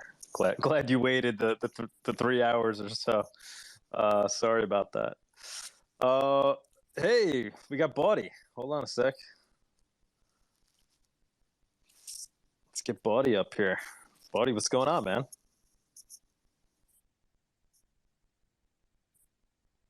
Well, obviously, try not to be confrontational when you're talking with normies, and just ask them questions, try and understand what they think about the world. And then as you have some level of comfort, I start asking them questions like, well, can you think of any time that maybe our own government, the United States government, if you're in the US, or maybe if you're from someone else, you can use a more relevant example, but you can ask them things like, well, have you ever seen the government make a decision which may have been actually bad for the people, that might have been unjust? Has the government ever created unjust laws? And it's, it's a really simple question, but it's really easy, I think, for a lot of normies to forget that our governments very recently have done some pretty bad things. It was less than a century ago that they mandated segregation. There's just been, and then they release all these files and stuff. We know about that. So you can't go off and be like, well, Operation Northwoods and Ruby Ridge, right? You can't go off like that. But you just got to ask some questions like, okay, do you think it's possible that the government could do things that are not good? Nowadays, after the whole thing that happened the past few years, it seems like there are clear lines drawn. There's maybe like a third of the population that's just, they're going to believe and obey no matter what. Seems like there's a third of us that are actively ready to disobey. And then there's a third in the middle that's just kind of wishy-washy. So it's that third in the middle that we're going after.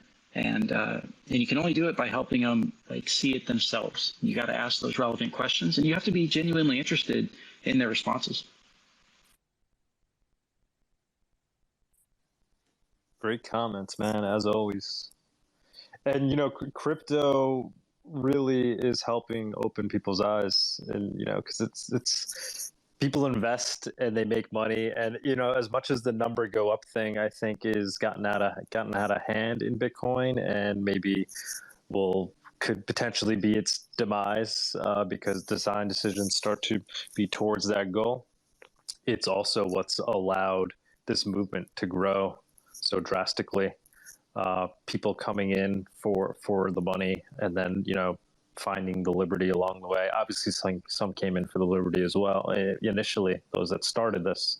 But there's these waves of people that are coming in just for the money, but discovering the liberty narrative as they go and realizing how important that is.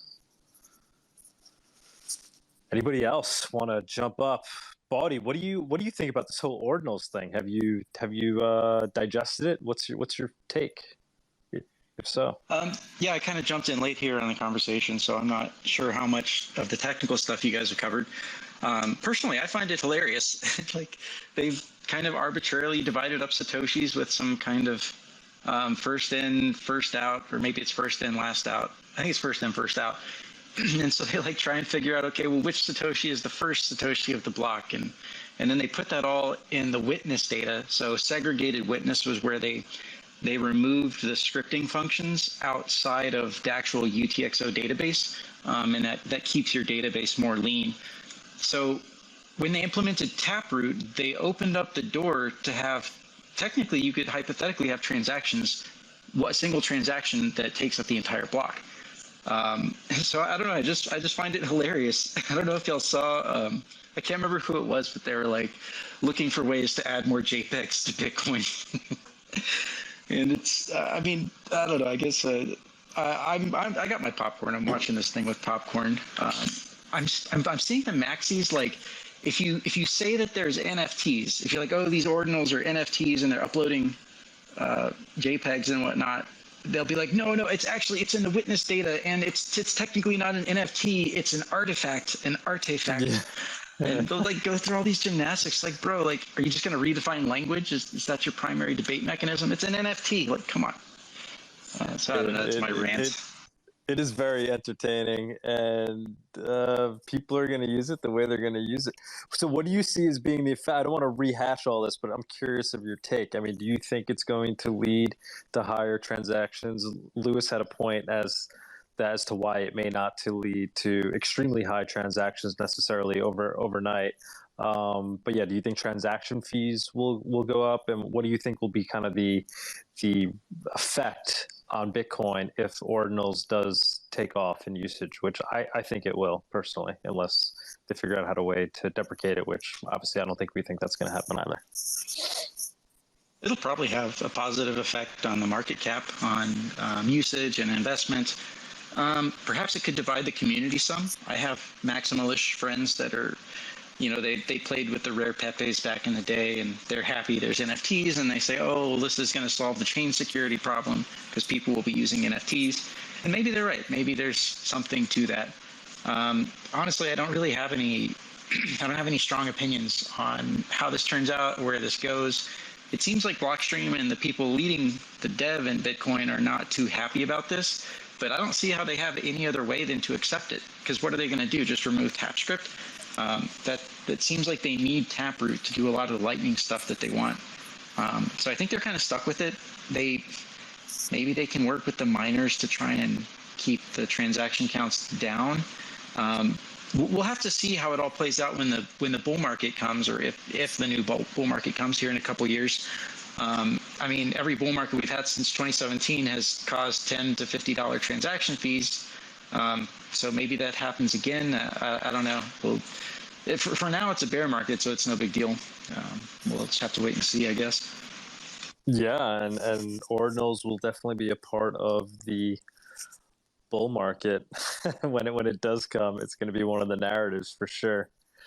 Like Lewis says, it's interesting. There's always something new that's kind of invented with each new cycle. It's interesting. It's gonna be exciting to watch. And what's your take, Bawdy, on what it means for Monero? I mean, obviously we're saying we think it helps just kind of better define the two projects.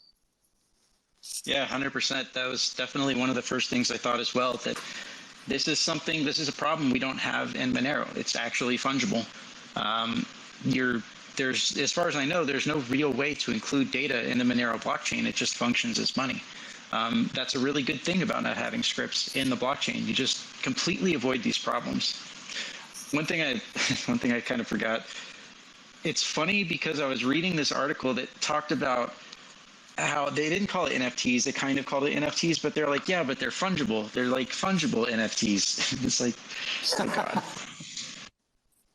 Sorry.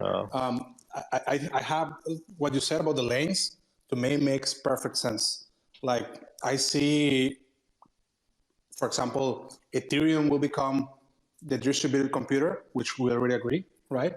Bitcoin will become distributed truth, and Monero will become distributed money, right? So everybody will have their own lane, and that's okay. And everyone has like a value for whatever value they provide. I like that.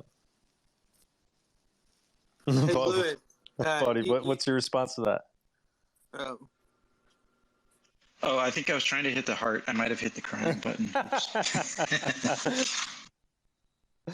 So, hey, Louis, you had mentioned earlier about how the Chinese are into surveillance. You know, it's crazy because, like, here in the U.S., we've had the credit reporting system since the 80s. And I know here in Nashville, they started with these facial recognition cameras to watch the river for the wildlife thing, but then they caught so many people that the police just threw them everywhere. Now they're putting license plate scanners. They record everything we do. They record our location everywhere we go because, you know, they backdoor everything. Like, how do we? We're already at China. Who knows who's worse, us or China? But how do we opt out? I mean, it's not the same. Thing with America is people opt in to the surveillance. But go ahead, Louis. Yeah, no, it's not the same. In China, you have surveillance communism, and in the US, you have surveillance capitalism. So both are bad, right? But I think surveillance capitalism, in the grand scheme of things, is kind of better because you can outcompete them in a way, right? So, for example, like companies can create tools against that stuff, and you know, there's also the incentives that for companies to not do this in the future. For example, Ring or whatever. People like consumers hear that Ring is sharing the data with the police. Now they have to like search for an alternative that doesn't do that, right? That kind of stuff. What about these facial recognition cams and license plate cams that they're putting everywhere? Because that's the government. Yeah. And but, you know, we were born into this. We didn't. Not really. It's a public-private partnership, right? There's a company that the government is hiring to do this stuff, right? So you can always, if you work within your political system, locally or whatever, you can always allow that kind of stuff, like they did in San Francisco, I believe, or other cities. But that could never happen in China, right? Because it's top-down. At least in the US, it's bottom-up, and you also have this separation between state and capitalism doing the dirty work, but still you can work around it in a way, like via legislation, via your vote at the end of the day also. Very good points. Tibro, what's going on, man? Oh, hello there. I'm just listening for now. I just wanted to say you have a really amazing title there. Ordinals make BTC perfectly non-fungible. We really love it. We were trying to get some attention here, so you know. What do you think about that? You know, I was interested to hear Monegro's explanation because technically I'm new to how ordinals work, but you know what interests me in general is I'm still, you know, in the when it comes to NFTs, I'm still in the camp of, you know, of people who say, why can't I just right click and save as, you know? And I ask so many people who are excited about NFTs to explain to me like, I really don't get it, you know, like what excites people so much in NFTs. Does anyone here, you know a good way to explain it? I mean, I understand the collectible aspect of it, you know, but I still don't get it. Like, how do you actually own it, right? Like, what is the ownership there? Because you, like I said, you know, the simplistic reaction I have to that is just, why can't I save it?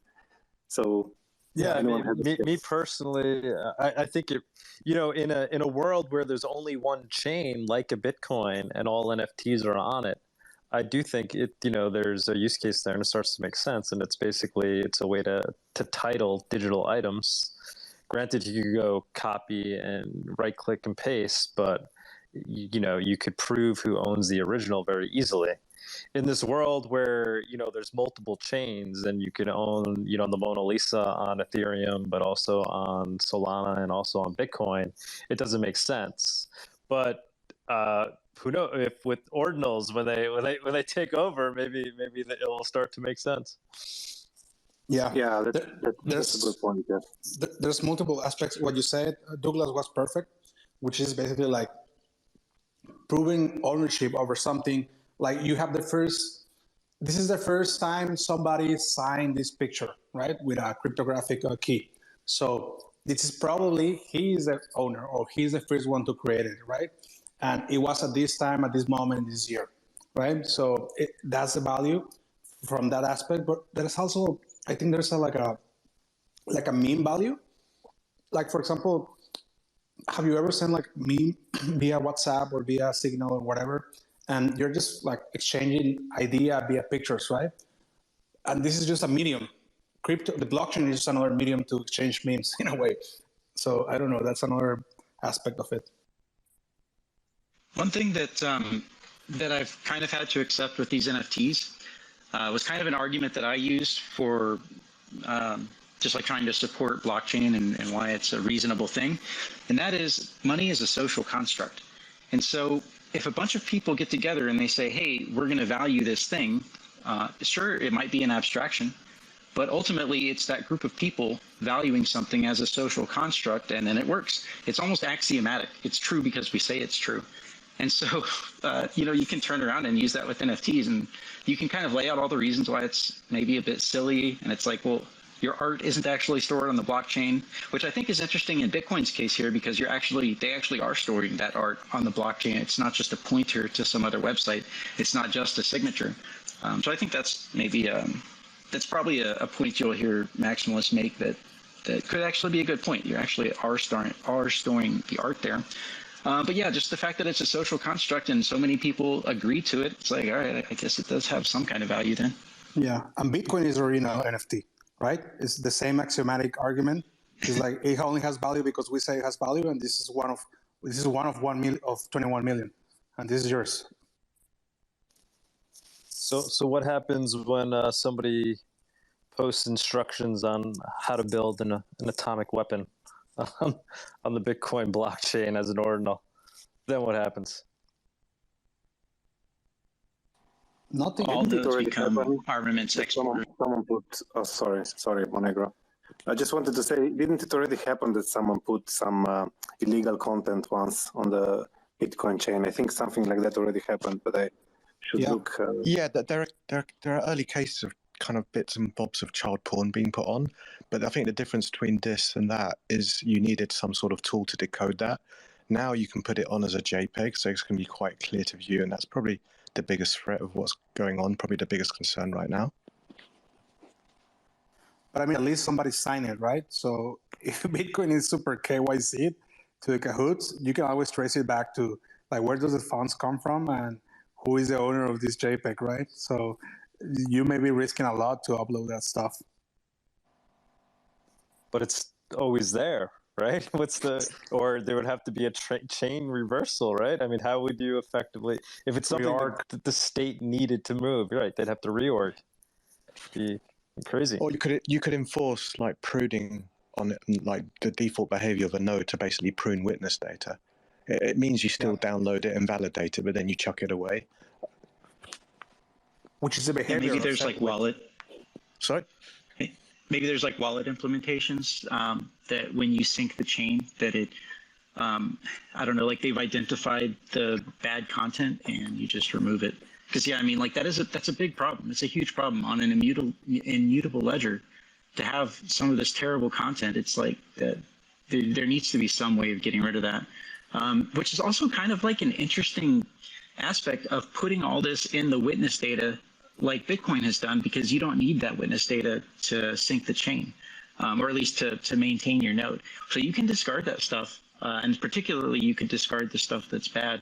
So it seems like they might have a workaround there, but it is nice with Monero. That's just not a problem for us. Guys, this has been fascinating. Alex, thank you so much for doing the interview.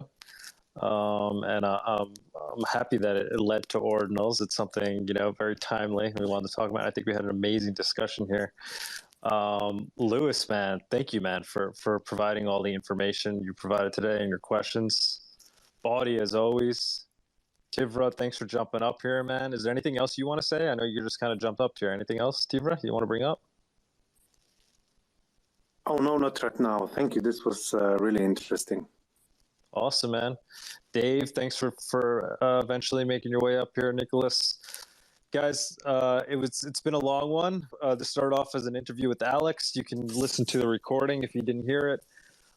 I'll just take a moment to mention Monerotopia, since there's a bunch of people in the room. We're doing a Monero conference in Mexico City in May, basically starting on Cinco de Mayo. That's when the welcome party will be, and it'll be 2 days thereafter of Monero all day, and then other privacy projects on the second day. Super open and accessible. Tickets are just $99. If you're a local to Mexico, tickets are just $25. And the idea is to just get as many people that are interested in the concept of building a true digital cash utility to kind of get us all together talking in person.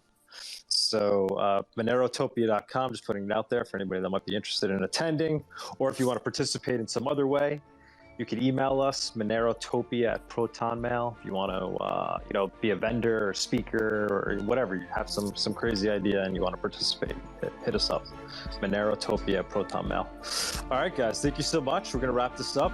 This is one of our I think might have been our best post Monero Talk interview Q&A, because it led to some great conversation. Thank you so much, guys. Greatly appreciate everybody's time. Cheers.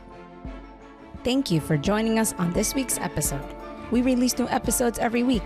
You can find and subscribe to our show on YouTube, Odyssey, iTunes, Spotify, Stitcher, or wherever you listen to podcasts.